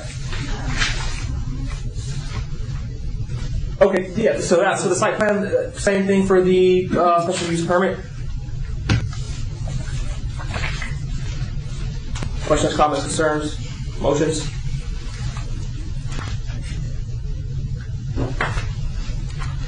On Brad Diggs' appeal for the special use permit.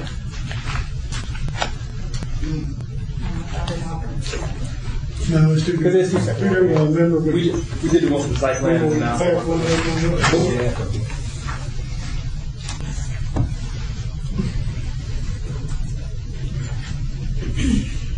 I'll make a motion to deny it to continue. As for her argument. Make a motion to deny his appeal? Yeah. Oh, is there a second? For the special use permit? Yeah. I second. Okay. All in favor of denying Brad Diggs' appeal with regard to the special use permit, say aye. Aye. Okay, all opposed say nay. All right, motion passes unanimously. We move on to item, where we at? 10. Item 10. Receipt for the drilling of a test well. Okay. I am under the understanding that when they called with concerns about it's going to cost quite a bit more to do what they had to do around there, you went around there and give them the approval to go ahead, and they told you what the bill was going to be or close to it. When the bill come in, you signed off on this check. It's about as much over as we agreed to spend on it. Now, I'm going on the record right now, I had nothing to do with approving that extra money, and I would like to know exactly who approved it. Right. And why. Right. So do we know how much it costs? No, because they won't give me the receipt. Somehow in the office, they can't find a receipt, then we paid the bill last month. Right. The month before last. Yes, my understanding is that they couldn't find the receipt and they just requested it again. So we'll be getting, Well, if you signed the check, you should know how much you wrote the check for. Yeah. Obviously, that was a substantial amount over what we agreed upon on the board. Yeah. So I signed the law checks. I don't know the amounts of all of them individually.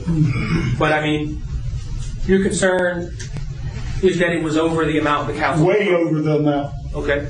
Not a couple $100 over. Okay. That's my concern. Okay. And who approved it and why I was paid without going in front of this council. Okay. And who would the check have gone to? The drilling. Well, the check would have gone to the guy who did the work. Okay, well, I'm just saying, in my short tenure of signing checks, I haven't seen any for well. But it sounds like you overstepped your boundaries if you went above the dollar amount, and I don't know the details. Right. But did you? I mean, were you told that it cost more than what we originally? Yeah. $15,000 was approved to do a test well. So the bill was up there close to $30,000. Yeah. So I know more about it, but I don't have the evidence right in front of me. Yeah. So two things. One, off the top of my head, I don't know how much it cost. We don't have the invoice. We just requested it.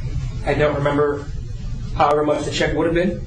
I signed checks since I've been here for much more than that amount with relation to water and grass.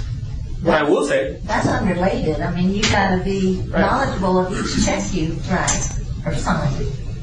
What was the last 5 checks that you came and signed? What was the amount for each check? I don't know the amount, but I know what they went to. No, I know that it wasn't absorbent because I would have red flagged it because I'm not with school or clubs or anything. I'm not going down for money. But it was the pest control, it was the utility bill, it was the temp agency, it was just routine things. And none of them were in excess. So let me go ahead again. We'll have the invoice soon. And that's like an insult, and they're just little digs over and over. Yeah. No, it's not an insult. It is. You said. I interpret it. That's my interpretation. That's your interpretation. True. That's your interpretation. That's different. You being offended is different than something being offensive. But I will say this. Well, just like I specifically got approval for those Christmas things I had to buy for the pancake stuff because I didn't want anything like this coming up. And if we granted you $15,000 and you allowed $30,000, that's way more than me buying an extra box of pancake mix. Right. So that's like, this is probably inappropriate, but I mean, that's like close to criminal or something. You can't spend the town's money without the consent of the council. We're one council. We're not a mayor and 4 people sitting up here. We're one council.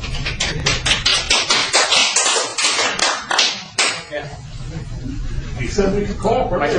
We're one council, but do you acknowledge that? There's been several incidents.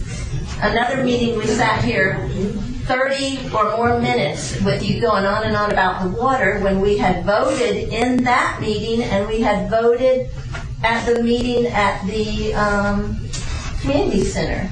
Okay. And it seems like occasionally when things don't go your way, we're stuck with it.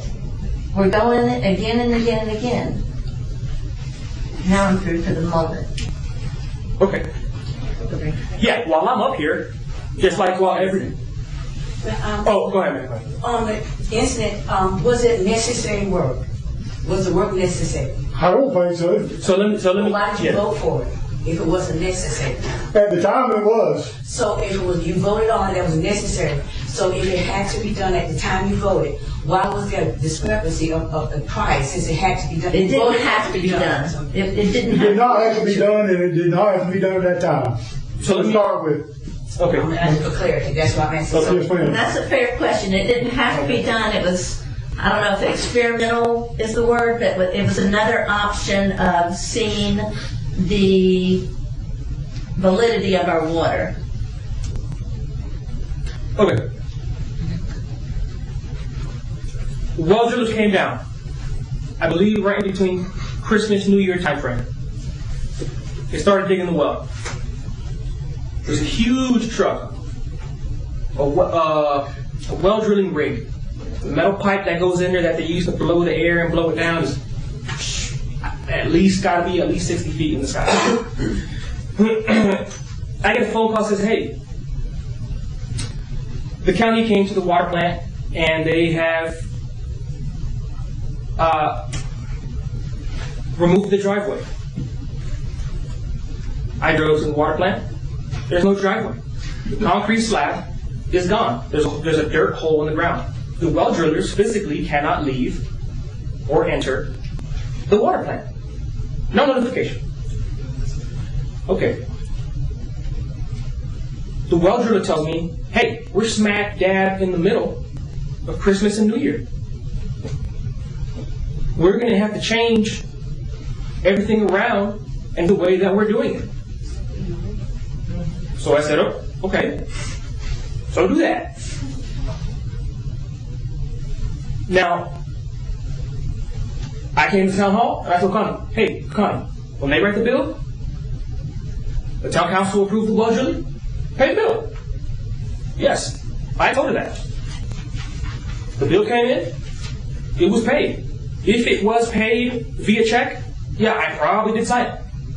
I'm not necessarily denying that. I don't remember every check that I signed. Yeah, I probably did sign it.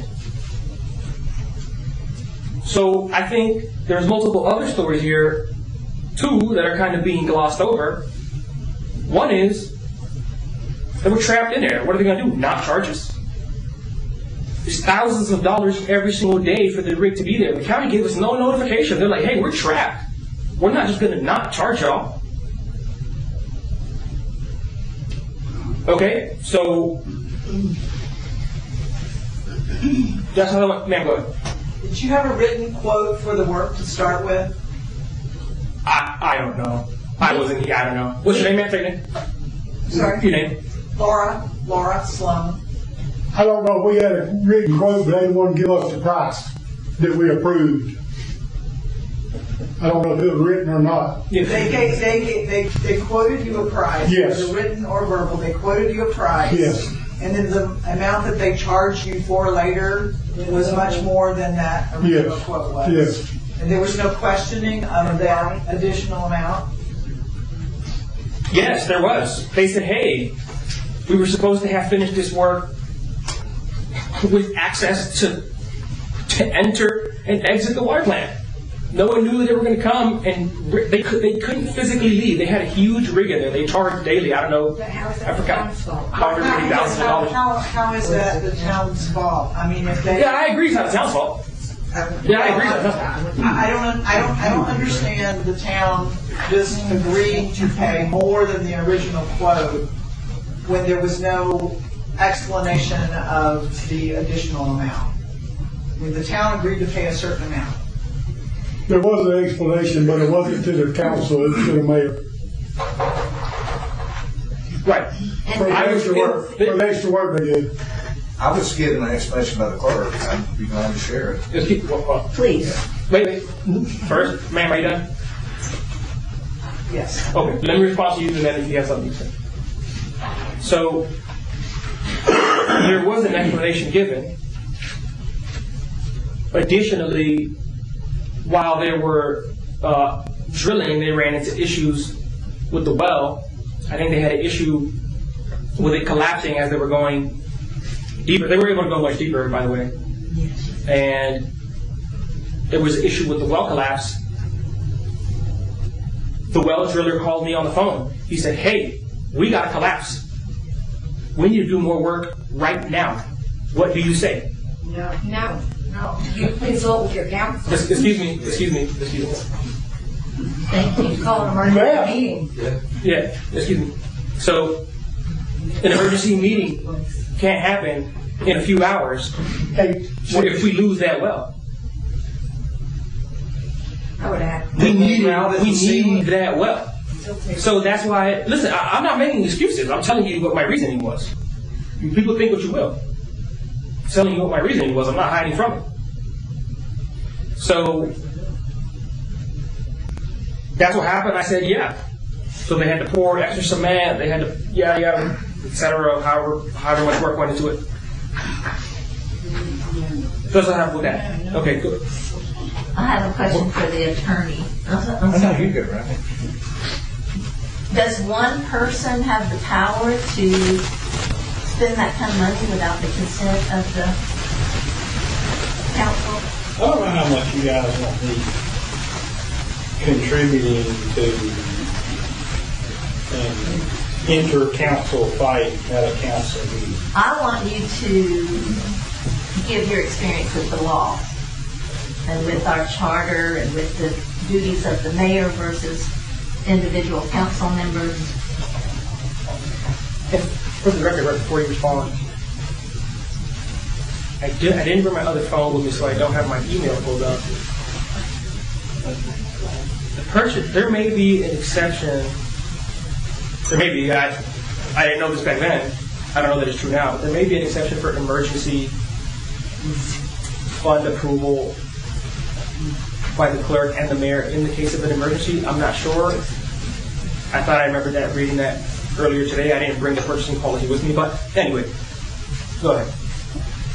I would say that you look at the charter to see what the particular mayor, the particular powers of the mayor are as it relates to anything different from the council.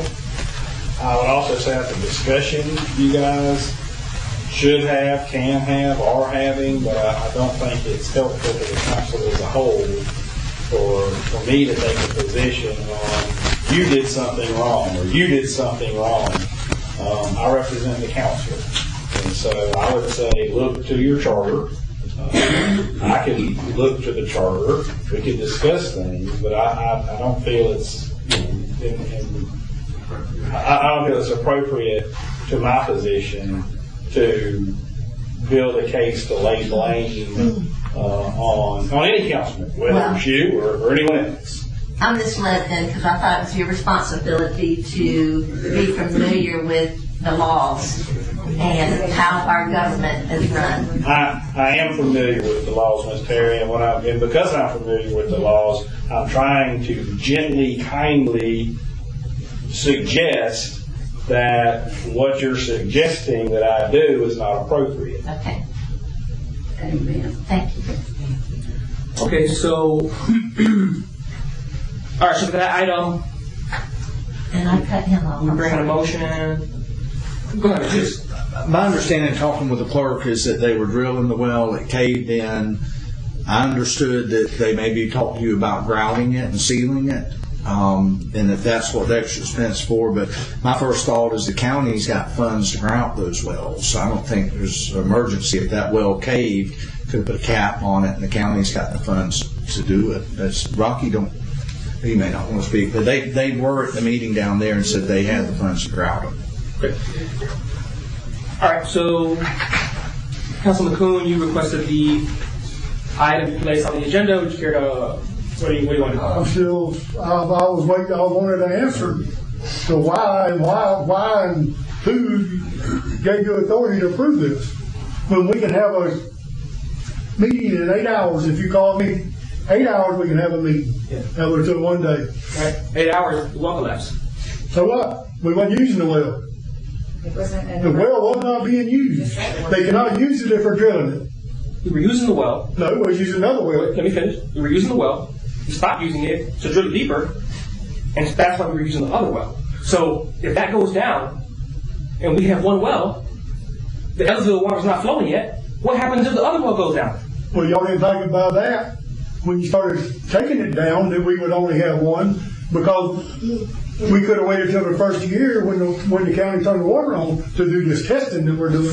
Councilman Kuhn, I wasn't even on the council. You decided to do that. That's right. I agree. 100%. But I did not agree to spend $30,000 on it. Councilman Kuhn, make Fort White's money. Okay, very well. Ain't my money. Look, we brought it up. No, it's not for white money. It's technically grant money. But, Well, it's Fort White's money. Yeah, okay. Fort White had the grant. Okay, very well. Look, it's your agenda item. You brought it up. you're going to make a motion before we proceed? Make a motion for what? There's nothing to make a motion on. I just think Okay. if you read it, that you're liable to pay it back. Okay, very well. All right. Yes, I want to see. They said they're working on the receipt. The invoice? Yeah, we requested on that. Yeah, they requested it. They couldn't find it in over a week now, so I don't know how long it takes to get one. Yeah. Seems like me to call up there, we need a copy of the receipt, they can probably tell you. Or email it to you that day. In fact, I requested a special meeting on this, and you decided it wasn't worth a special meeting. Okay. Could I just? You got in the microphone if you would speak. You might as well, everybody else has. If you can make your way to it, it's just not in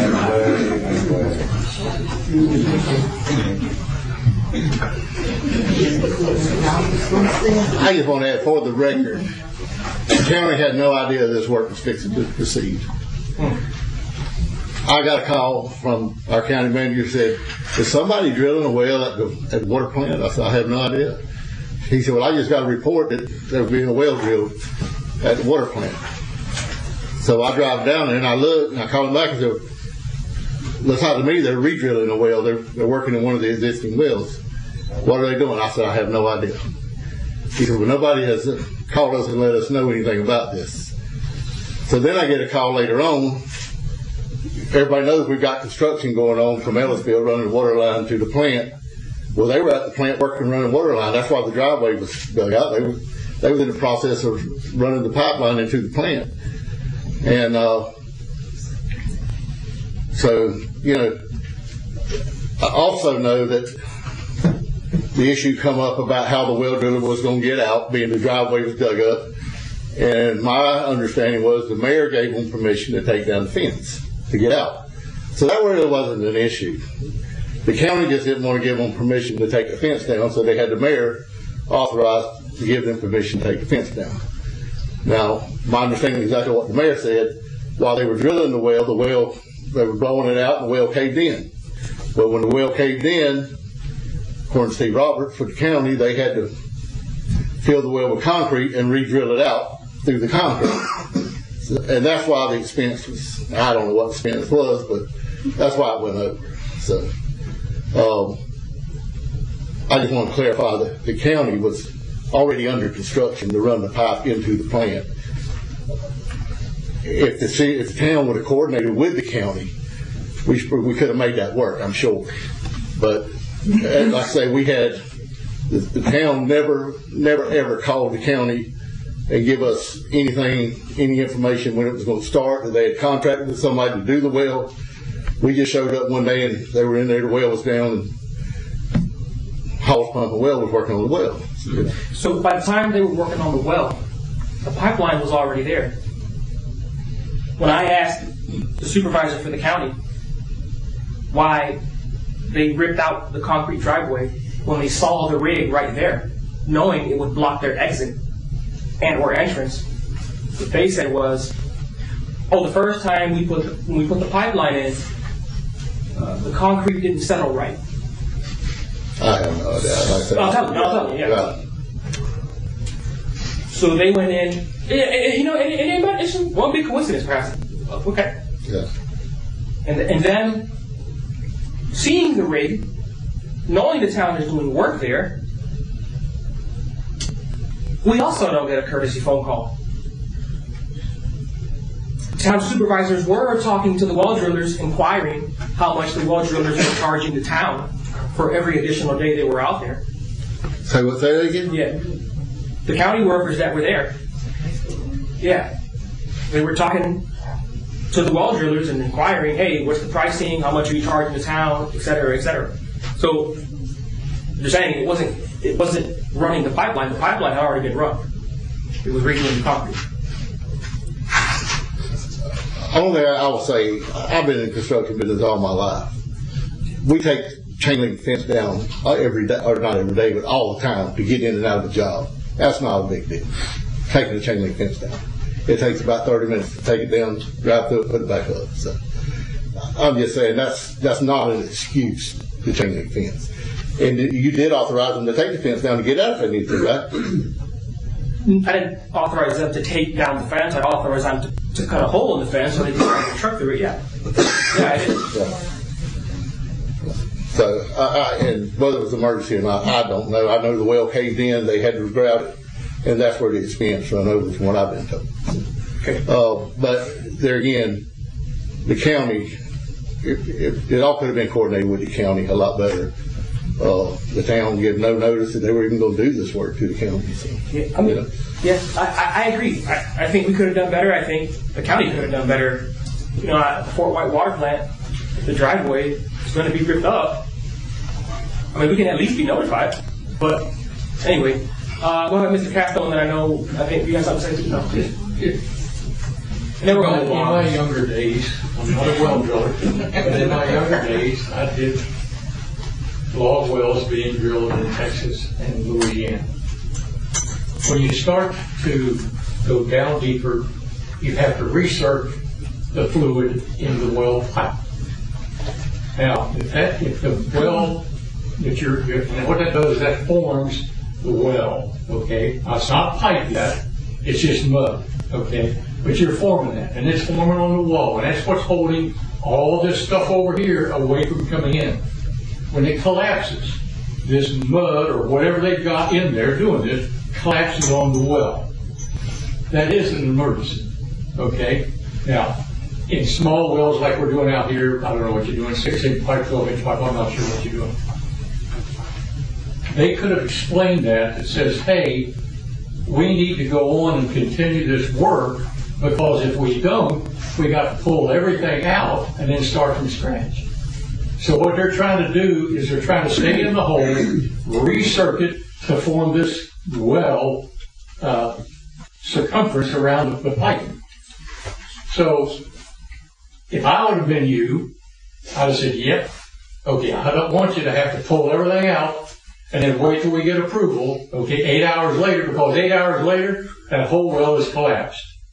Now, whether you need it or not, that doesn't matter. You all decided you wanted to do that test well. So you'd already done that. If I'd have been in your position, I'd have said, yes, keep doing it so that you don't have to pull out and start all over. And a well driller would have told you similar story. And he did. Okay. Yeah. Maybe I didn't. Wait, last comment, Mr. Harrell, come up and then. I just want to say, I think we kind of got off on the weeds. I think the issue here is that in a weak mayor council, you don't have the authority to do that. That whole well drilling thing was an effort to explore the possibility of taking back the water from the county. That's not an emergency. That's not an emergency. Like it was said, we were pumping water from another well to do that test. Right. But that whole project was an effort, which I believe you are, for taking back over the water. And therefore, I believe your train of thought was do whatever we got to do to finish this so we can take that water back over. So, whether there was an emergency in your mind or not, I personally believe that in a weak mayor system, you don't have the authority, you've exceeded your authority, and that's what the board members are trying to say. Thank you. Okay. Yeah, I stated my reasoning.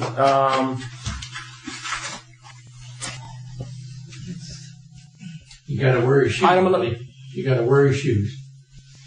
I know it's an unsolicited comment, but if you're not wearing the shoes, they'll come up in second guess.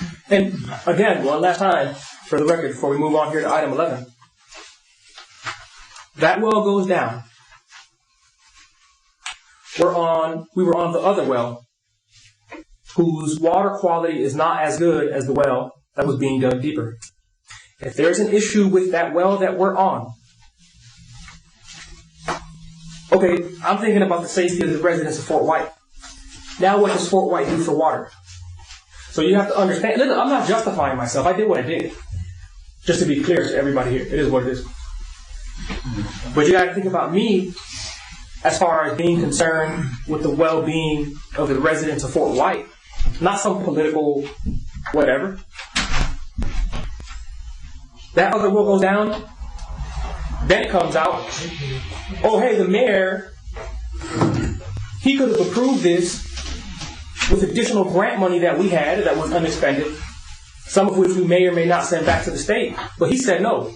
Now the residents of Fort White have a real problem. That's what I'm thinking about. I'm not always going to do necessarily what's politically popular. I made no bones about that. I made no bones about that when I was running. And I'm not trying to justify myself. I'm just giving my reason. So anyway, item number 11, community yard sale. I got one more comment to make about this before we move on. Go ahead, last one. Okay, if they were so worried about that happening, why would they go in there and shut one of the wells down to start with and take that chance? They could have waited till about now when the county turns the water on for Meadowsville and went in there and done that testing. That way, if you lost a well, you lost a well. They done this to stop this water coming from Columbia County. Who did that? In my opinion. Oh, okay. That's my opinion. Yeah. Okay, I didn't vote for it. You were on the council when it was I voted to do it. I didn't vote to do it before they did the waiver. Okay. Very well. We're going back and forth. Okay. Item 11, community yard sale. I believe the ladies from the garden, do you want to make a statement or no? You don't have to. You don't have to. You got them scared to death. No, you don't have to. You don't have to. I'm scared to death. That's something that might be Okay. You're hearing out for your going to take your name. And all right. If you can't make it or if you can make it, yeah. Okay. Yeah. Sitting in that hard chair so long. Okay, so I'm Bessie Martin. I am the president of Gardening for Change. It's a 501c3 here in Fort White. It's a gardening group, a community involvement gardening group. And one of the things that we do to raise money to actually start doing projects around town, which we've actually started at the church where we are, using the fellowship hall behind it for our meetings. We're going to redo all the landscape around it. So how we raise our funds to actually do this is at the Fort White Community Yard Sale. We have quite a few booths. We're probably about 10 this year, where we have a really inexpensive, good plant sale. And we do it at the Fort White Community Yard Sale. And we need to actually put it on the calendar and have the town sponsor it. Okay? So plants don't wait. They don't wait. There's a certain time you got to plant your garden. You got to plant your plants.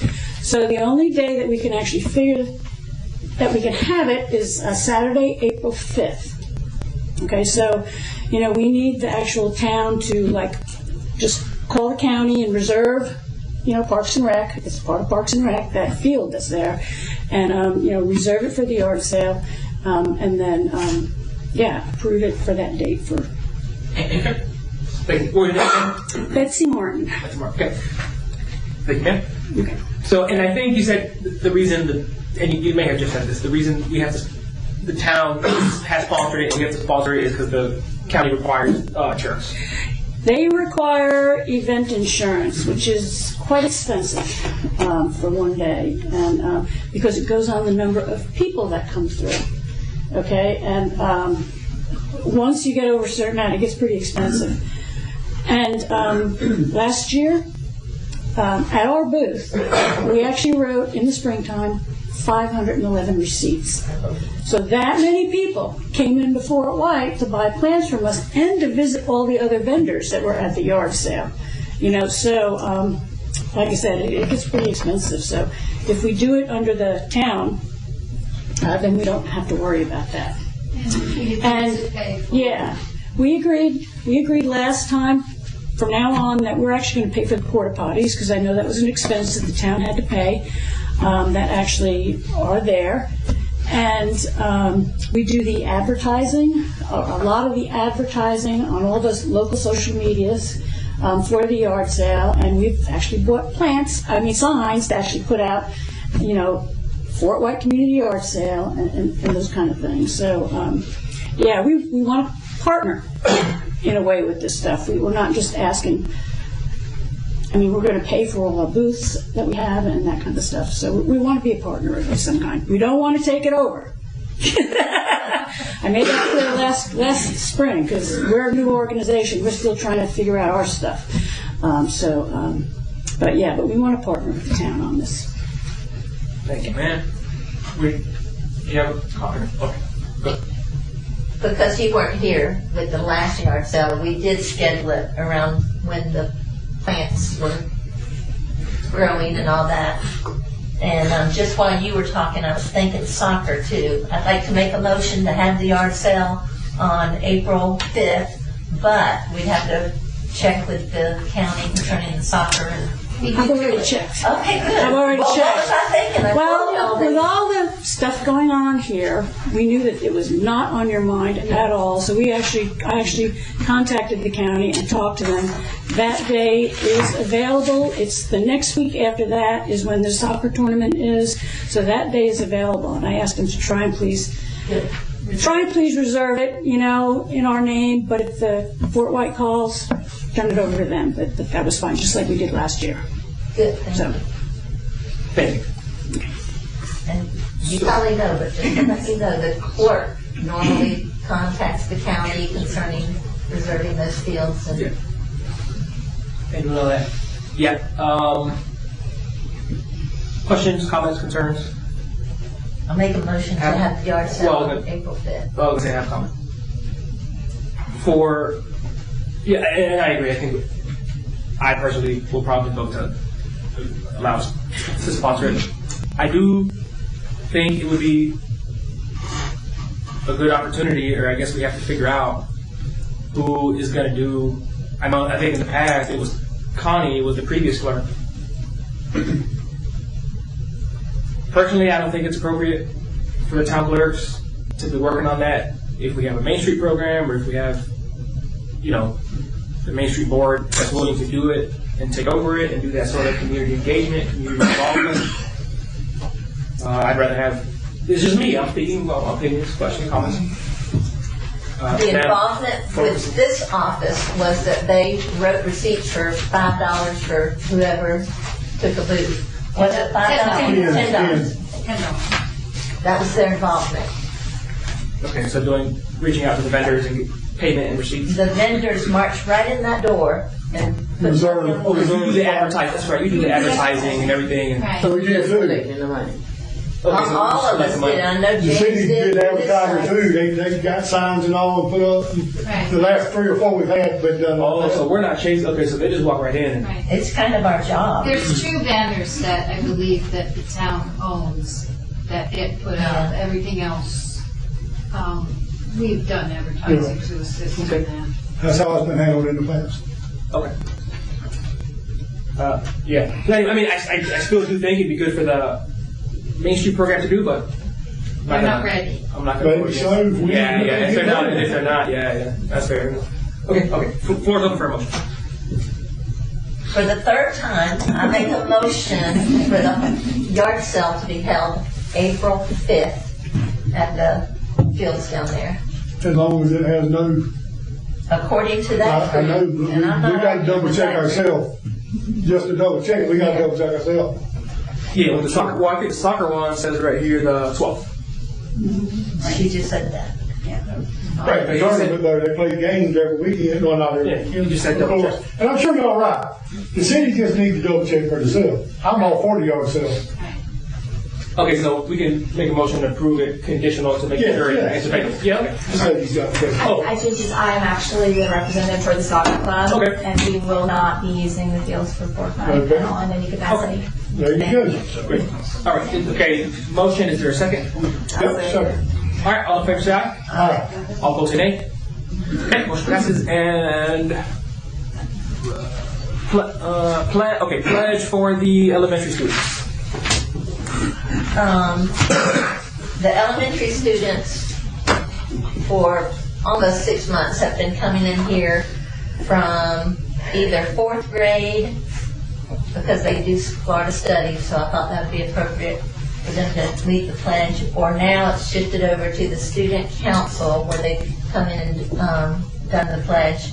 And in our last meeting, our mayor alluded to that it wasn't really appropriate for kids to be in the town council meeting, So I wanted to make a motion to keep those students coming and having them do the pledge, and then they receive a certificate for their display of citizenship, and that's the end of it.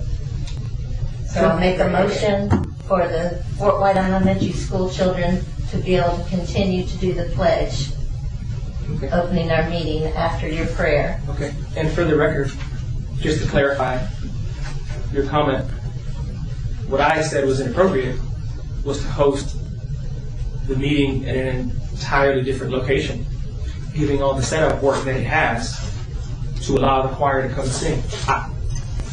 I'm for the choir having an event and us allowing them to rent any space for free and attending. But yes, so I think it's less than appropriate to have the kids here, make us change our entire venue so they can sing. But for the record, I never denied the kids coming and saying the pledge. I signed their certificates every time. But the motion's on the So table. again, make that motion. Yeah, the motion's on the table. I second that motion. Can I Oh, yeah, go ahead. Can I make a comment on what you said? Yeah, go ahead. That's good, because I'm hoping that we can have a meeting at the center next month to put on the agenda the sewage system. I think that very much needs to talk about. The man here the other day was saying it's about ready to go out for bid about June. The citizens have no idea about this sewage coming to the extent of what it's going to cost and how it's going to be run. So I'm hoping I can get that on agenda and we can have it down there next month anyway, and the choir can sing before any. I would like that on the meet, that on the agenda, and the planning, zoning, land development. And budget. Yeah, you've already asked that. But anyway, please go ahead with your second. Oh, somebody? Oh, yeah, go ahead. State your name. Mark. Say my last name is too complicated. Come on, Mark. Just for further. There you go. We live in the Hudson House. Okay. We just had a septic tank put down about 5 years ago. The new sewer system comes through. I'm not letting y'all kill my septic tank. So what do we need to do about it? We need that in the session. Yeah. That's why I won't have the meeting down there, so the Fort White citizens can attend and give their opinion. I heard the new septic tanks for about $16,000 because of all the new regulations that have been put in. We're more here at Fort White. We can afford to spend $16,000. When the sewage comes in, they're putting it in for free. I'm sorry, the septic tank. No, I'm just saying, I understand what you're saying. You can't afford that $16,000. That's why the sewage system comes in. But do we have the option to hook up to it or not? That I don't really know the answer to. That's why I won't have a meeting down and we'll bring the right people in to discuss this. Yeah. So ultimately, whether or not there's a mandatory hookup and where there's a mandatory hookup. And last meeting, Brian Roche came here and discussed the entire sewage project. So the information is publicly available. As far as where there is a mandatory hookup or where there isn't a mandatory hookup, ultimately that's up to the council. And I haven't voted on anything of that. I don't think it was voted prior to me getting here. So we would that's who would decide. We would decide. If there's not a mandatory hookup, does that mean I can rehook my well back to my house? If there's not a mandatory hookup, one for sewer, there shouldn't be one for city water. Right. Oh, you said your water. Okay. There is a mandatory hookup for the city water. Yeah. We have allowed, as long as you pay the fee, to have your well water hooked to your house because of the problems we've had with this water for 24 years. Y'all dump way too much chlorine in the water. Yeah. Yes, so Okay. We haven't run the water in 4 years. The county. Did you have a County runs our water. I have a question. Name, I have name, a business. Oh, Sarah Last name? Hughes Street. I have a business here in town, and I didn't know anything about the Sewage coming through. And I think to have it in the community center would be fantastic and let people know that are in this town or this is coming in that we have a voice to bring forth. I believe, I may be wrong, Mr. Dix may know for sure, but I believe there's a state law that says if you have a central sewage system available, it's mandatory to be hooked up to it. Okay, Mr. Dix? I understand if you have a failure that they won't let you repair it. You should be able, as far as the state's concerned, to exhaust it out, but you probably could get a repair permit. Yes, Karen Harrell. I have an example of a project, similar project in Orange County, where they were putting in sewage, low-income area off of Orange Blossom Trail. And the residents, this was probably 15 years ago, it was mandatory that they hook up. And not only was it mandatory, if you were a business owner, it was based off of square footage, the cost. So the residents and the business owners had to pay for that hookup. There were grants available. There were a lot of elderly people. They weren't sure how to apply for the grants. The county was trying to help them. But I will say, if they are giving an option, whether property owners, business owners, residents hook up, and they're saying it's not mandatory now, but if you do it now, we're going to pay for it. The question needs to be, if we don't hook up now, are you going to make it mandatory later, and then I'm responsible to pay for that? Right. Yeah. Okay. You're right. And that is the question. You're right. Go ahead, Ron. I've been in septic tank business pretty much all my life. I'm gonna tell you the way the law reads.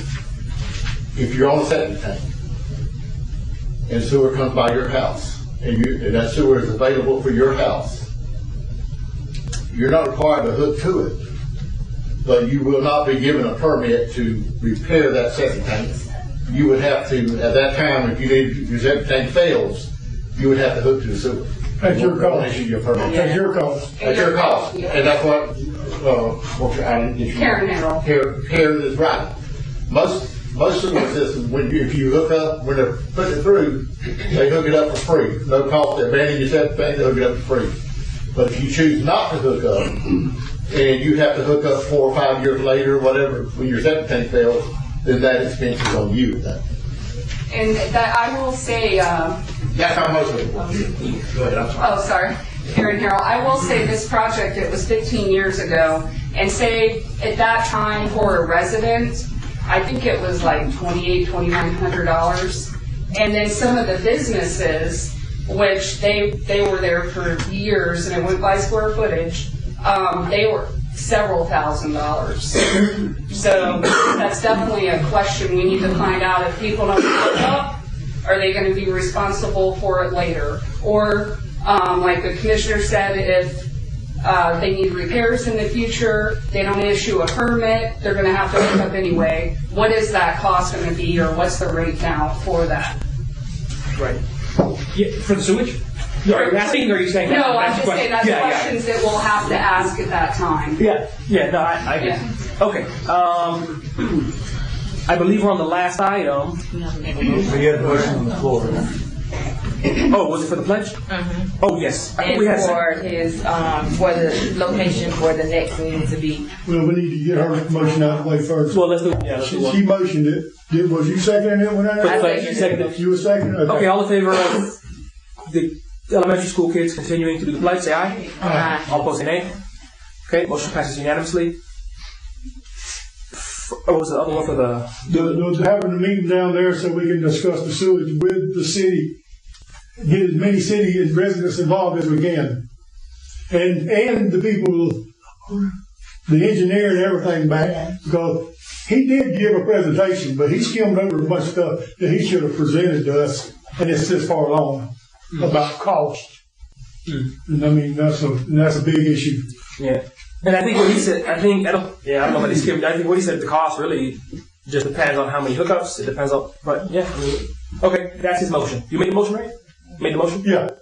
In addition to all that, we have to provide employees to run that sewage plant. Or contract a company that does it. Do I have to make a motion to change the venue to down there for next month? You don't have to, but if you want to just be I safe. want to make a motion that we move the next meeting down to the community center so we can discuss the sewage system that's coming before us. I second that motion. All in favor of moving the March meeting to the community center and ensuring there's sewage update on the agenda, say aye. All opposed, say nay. Okay. All right. That motion passes unanimously. Do we have one more? Yes, soccer club. Soccer club. Yep. So they requested somewhere. Here we go. They requested to use the community center April 12th. Yeah, it's also beyond that as well. It's not just that. There was a letter submitted about a week ago that included our entire request. I don't know if that made it into your packets. I couldn't find it on the agenda. But so there's more. No, there's more stuff that we're asking for, essentially. Okay, what else are you requesting? Can you get up there and throw it at you? Yeah, please. Take a name. Hey there, I am Santana Hatcher. I am representative of the Fort White Soccer Club. So our letter that we had sent in, like I said, I'm not sure if I made it into your packets, basically is requesting kind of a partnership similar as what was requested earlier. We are right now the only soccer club in Fort White. We kind of want to acknowledge that you guys and us are all working, for the same community. We want to be the official soccer club of the town of Fort White. We're not asking for any funding or anything like that at this time. We just want an acknowledgement that we are in partnership with the town. We have a county contract using the county fields, but I don't want us looked at as a county program because we serve Fort White. Right now we have 95 children signed up for our current season. 20 of those are scholarship children that we are covering costs for. We have 5 waitlisted who we're hoping to be able to cover them as well. But that was kind of what we wanted to do, is just kind of show like we're working towards this community and we want a just acknowledged partnership together. So in the event that we would like to do, as they were speaking of earlier actually, any events or whatnot, that we could run them in partnership with the town of Fort White, because again, there is event insurances and stuff. I have insurance to cover my participants in the sporting, situation, but anything beyond that, as far as if we want to do events or, fundraisers or whatever, it would be nice to kind of have that, just partnership. In addition to that, the more physical part of what we're asking for is a special use of the community center. So right now, the way that it's kind of laid out is just you rent it for the day, these many hours, and this is what you have. So we don't have a brick and mortar location. If I'm meeting with my committee, if I'm meeting with my coaches and whatnot, we're on the field, in the dirt, in the cold, in the rain, whatever. So we would really like kind of a special use where maybe just for 2-3 hours, a few times a year, we can rent, and I'm perfectly fine paying that deposit to make sure we leave it in good shape, but maybe just a discounted kind of $30 maybe for a few hours rate. We wouldn't want to jump in and take it when someone else would want it. We would be flexible, but if it's not in use, we would just like to ask kind of a special, kind of contract drawn up where we could use it for just these small amounts of time, because there's no reason for us to take the building for an entire day if we only need it just for a meeting. So that was the other thing that we wanted to request. I mean, I guess something would have to be drawn up, which I'm happy to do and present it. I just, wanted to kind of see first. So you're saying, for the second item that you mentioned, you're saying so that you don't have to submit like in advance whenever you're going to use it. Totally fine doing submitting in advance. So what we really want to do is, right now, it is $200 for the day to rent the community center. I do not like asking. So we are also trying to contribute to the town, right? I don't like always asking for free use, truly, because I am, we do have funds allotted for things. So I would like to pay as a participating member of the community, we would like to pay, but not the whole $200 for that whole day. So we just like to kind of, And I think, finish. Okay, so we just kind of, it's just a special use. It wasn't, we reached out before and had asked about, can we just do something, just a few hours, a couple hours, 2 to 3, but that wasn't something that there's no contract for that. There's nothing in place that allows that yet, so I guess we're kind of asking for like an amended contract for just those, a few times a year that we would need it for something small. If you want to pay, but I don't think. I can't only speak for myself, but usually for charitable organizations, that's not really a problem. I haven't seen it be a problem for the council, so I don't know that we need to do all that. I hate asking for everything free, I think you're good to go on that. You're helping us. No, but I do have a Yes, absolutely. I do have a question for the first item you mentioned. I guess to be like an official partner. Is that just like a declaratory? Right, it's honestly, it's politics, right? If another soccer club comes in tomorrow, tries to split up teams and decides that they want to do soccer here, I would like you guys right here to say, well, Fort White has a club. In exchange for that, we are happy to provide all of our financials to let you know that we're in good standing, that you are backing, someone who's not doing shady things. We provide that to the county already. We would be happy to extend all of that to you as well as our insurance, everything to know that we're legit, exactly. We just really, it's more a politics thing, right? It's just that we don't want, maybe it's a little green. We don't want another organization coming in and disrupting, because what happens is, if you've got 95 kids that want to play, these people are doing it here, these people are doing it here, you're going to split it in half, it's going to end up hurting the kids in the end. So we just I don't want us to just be, it's just a county program that happens to be in Fort White, because we do serve the Fort White community. The vast majority of our children are Fort White address children. The vast majority of our scholarship children live right here. So it really is just a verbal acknowledgement, and just, kind of saying, hey, if anyone else comes and tries to do this, like we've already got our soccer team. So if anyone else comes and tries to do it, they can do it. They can do it, yeah. Okay. But I am in partnership with the city. Fort White Soccer Club and the city or the town of Fort White are one together, working together. So, like I said, it really is just more of a verbal stance initially. There's no contracts that we need or anything. It's just for everyone here, and everyone watching, just to know that, we're going to work together. We're working for the same community. We have the same, goals in serving our community. And just that, like I said, just a verbal. It's really just. I don't think that the city can be biased just to go into a contract with you to say that, hey, we're the preferred soccer. And that doesn't have to happen either, but the way that it kind of goes is more like how they had said. If I approach you, hey, could we have this partnership where we do a fundraiser or whatnot, or we do a community event? Would you go in partnership with the Fort White Club in order to, there are a lot of things. If we as a club wanted to do something on the county property, you have to have the event insurance, you have to have special backgrounds, you have to have all of these very extensive things that you guys have a different set of requirements for. So that sort of thing. We just want to be able to work. I think that each thing this is my opinion, that each thing has to be presented on a case-by-case basis. Okay. You just can't have a standing partnership with the city to say that you get preference just because you're a partnership with us. A blanket coverage, yeah. Right. No. I was scratching my head. Oh, okay. Oh, yeah, go ahead. Sorry. How many people stand these 2-hour meetings? When you have these 2-hour meetings or whatever, how many people are you talking about? Usually about 6 to 8.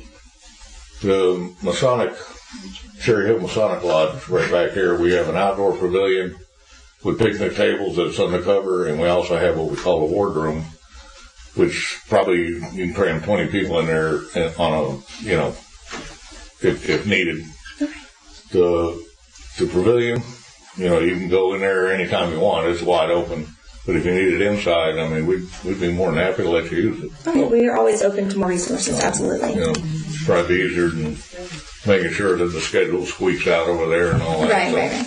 Go ahead. State your name. Kathy Copel. The Fort White Library has a meeting room.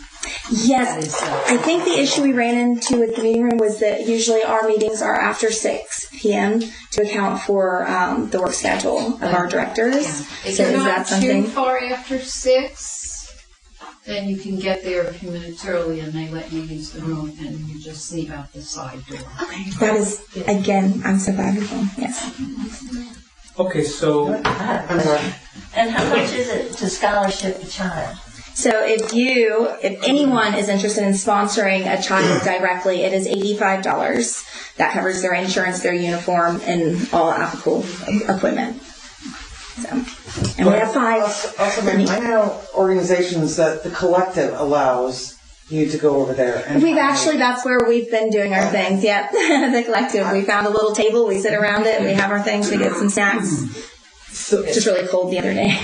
My concern as a community member who's had to pay to use the community center, and we weren't there all day, you set a precedent. If the city cuts you a break for a few hours, then you've got everybody else doing the same thing. Right. Absolutely nothing against you, but... No, I agree. And that's why I even said, I think that we it's would different pay when it our... comes to citizens and when it comes to 501(c)(3) charitable. But we are also 501(c)(3) have had to rent and pay. Did you request it? I don't know. I've been involved with 501(c)(3)s that have paid rent. Well, I know of nothing that's ever been turned down. And she was not friendly about it at I've been all. on this council. I've been on this council a little over 5 years, and I don't remember one. This got turned down unless I missed the meeting. No, they got the space, but they had to pay full price for the whole day. I don't know. I don't remember that. If it went in front of the board, I wasn't here. Okay. But I don't remember. I wasn't there with We've them. always tried to help the nonprofit. And, as far as the deposit, we're happy to pay that deposit every time just for accountability purposes to make sure that we leave it in acceptable shape when we leave. So. Yeah. And I think oh, okay, yeah. And then it gets reimbursed. Okay, yes. Yeah. Sometimes we keep, if it's recurring. Exactly. Yes. I mean, you could hold it, whatever you wish to do. I mean, if we don't have 150 in our account, at least we're not doing a good job. So. Okay. I mean, so immediately, we want to approve. Yeah, April 12th. April 12th. Yes, April 12th is our community center. our No rental fee for the Fort White Soccer Club. So the floor is open for a motion. I make a motion that we waive the rental fee for the April 12th meeting for the soccer club. Is there a second? Okay, all in favor, chat? Aye. All opposed, say nay.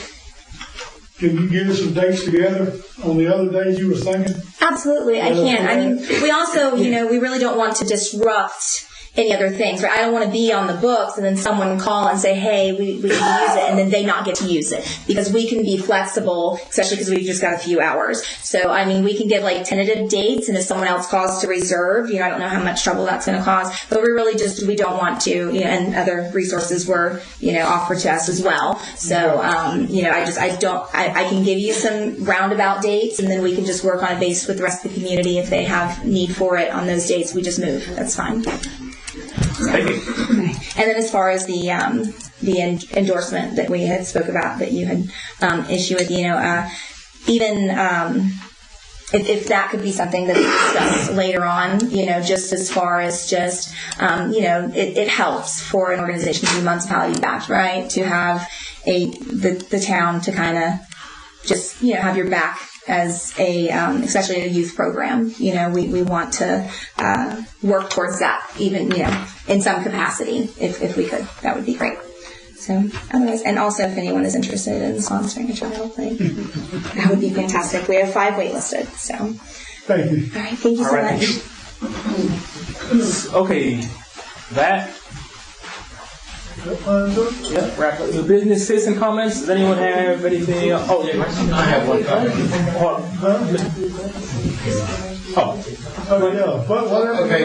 Oh, wait, hold on just a minute, Rocky. Okay. Hold on just a minute. Did we approve to have the budget put on the agenda? The monthly thing Catherine was talking about. I don't see it right now, but I don't know. I thought we were doing it. So we're gonna include that on the agenda for monthly meetings? Yes. Do we need a motion for that? I think so. Okay. I'll make a motion to include the monthly finance on the agenda. Effective March. All fair side? All opposed, nay? That used to be on there. I mean, I don't know what happened to it. It went away sometime or another, but we did used to go over that. So that's not okay. So okay.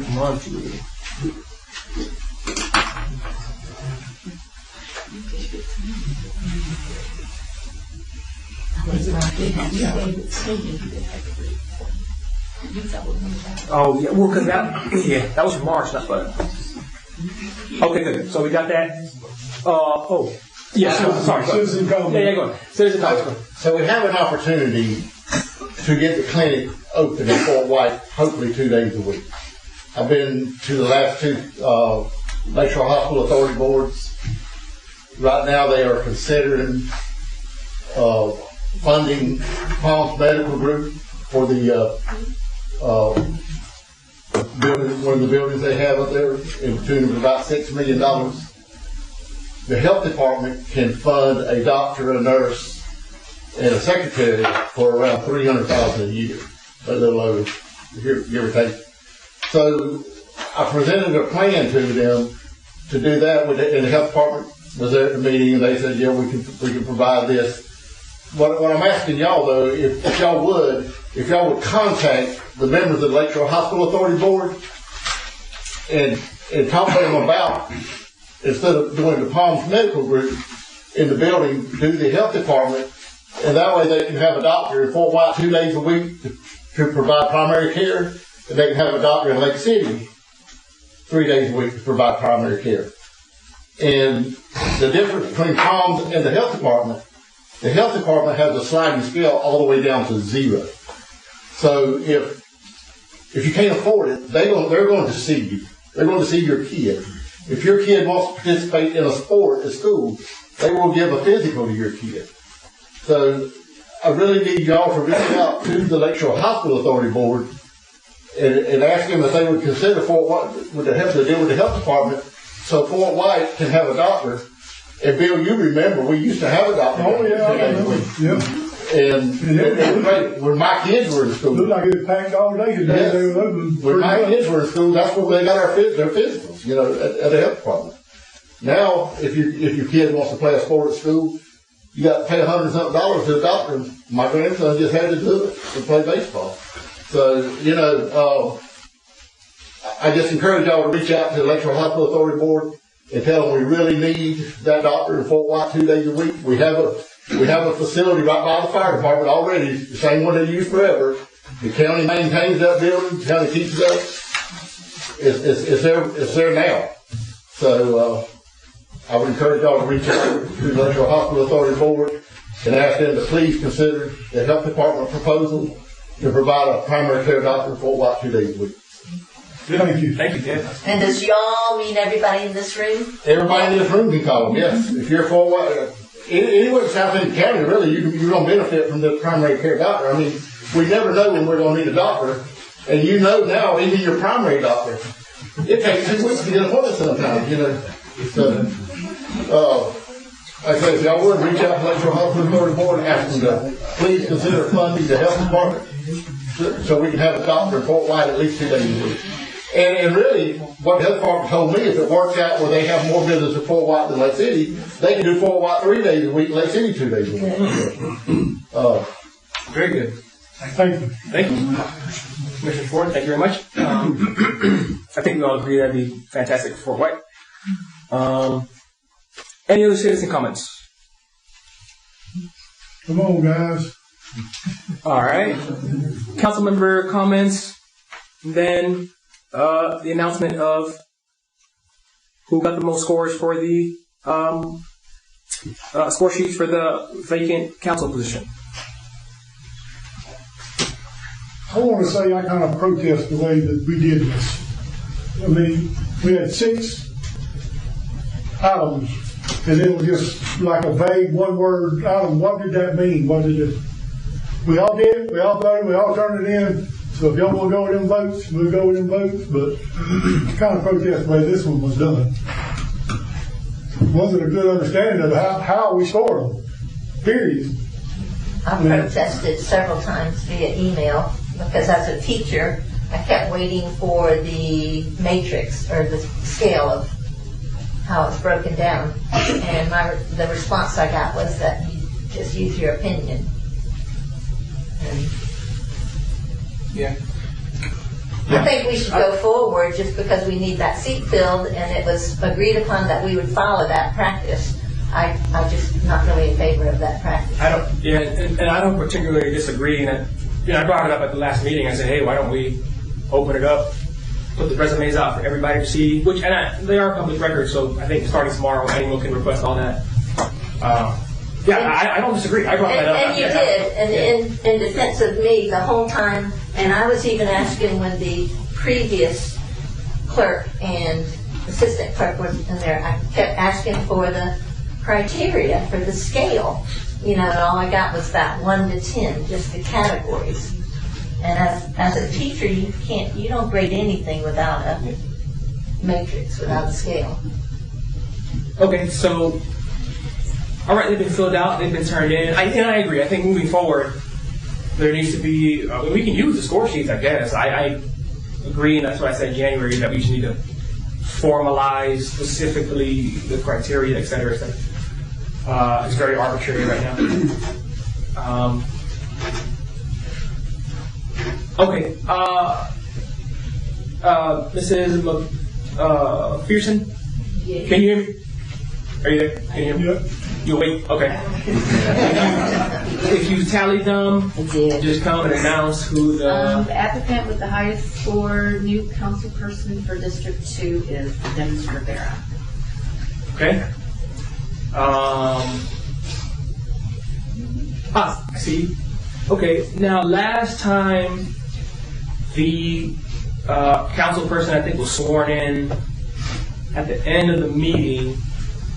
You want to swear in right now? You want to swear in at the beginning of the next meeting? It's your call. We're ready to do it whenever you're ready for it. Get it over with? Yeah. Okay. Does it matter who does the swearing in? I got it from the charter. What do you do? The verbiage. You got a preference when you want to do it? If not, I'll do it. No, you can do it. Okay, all right. Come to the. Didn't know if you wanted an officially attorney to do it. If he'd be willing to, but I'm willing to. But you're more than. Congratulations. Thank you. All right. So go ahead and raise your right hand and repeat after me. I. And then state your name. Dennis Rivera. Do solemnly swear. Do solemnly swear. That I will support the Constitution. That I will support the Constitution. And will obey the laws of the United States. And will obey the laws of the United States. And of the state of Florida. And of the state of Florida. That I will. That I will. In all respects. In all respects. Observe the provisions. Observe the provisions of the charter. Of the charter. And ordinances of the town of Fort White. And ordinances of the town of Fort White. And will faithfully discharge. And will faithfully discharge. The duties of the office. The duties of the office. Of councilperson for District 2.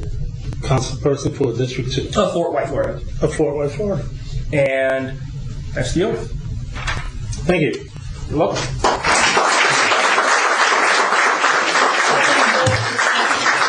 Okay, a motion to adjourn?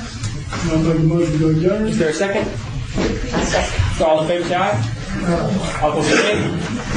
Meeting is adjourned.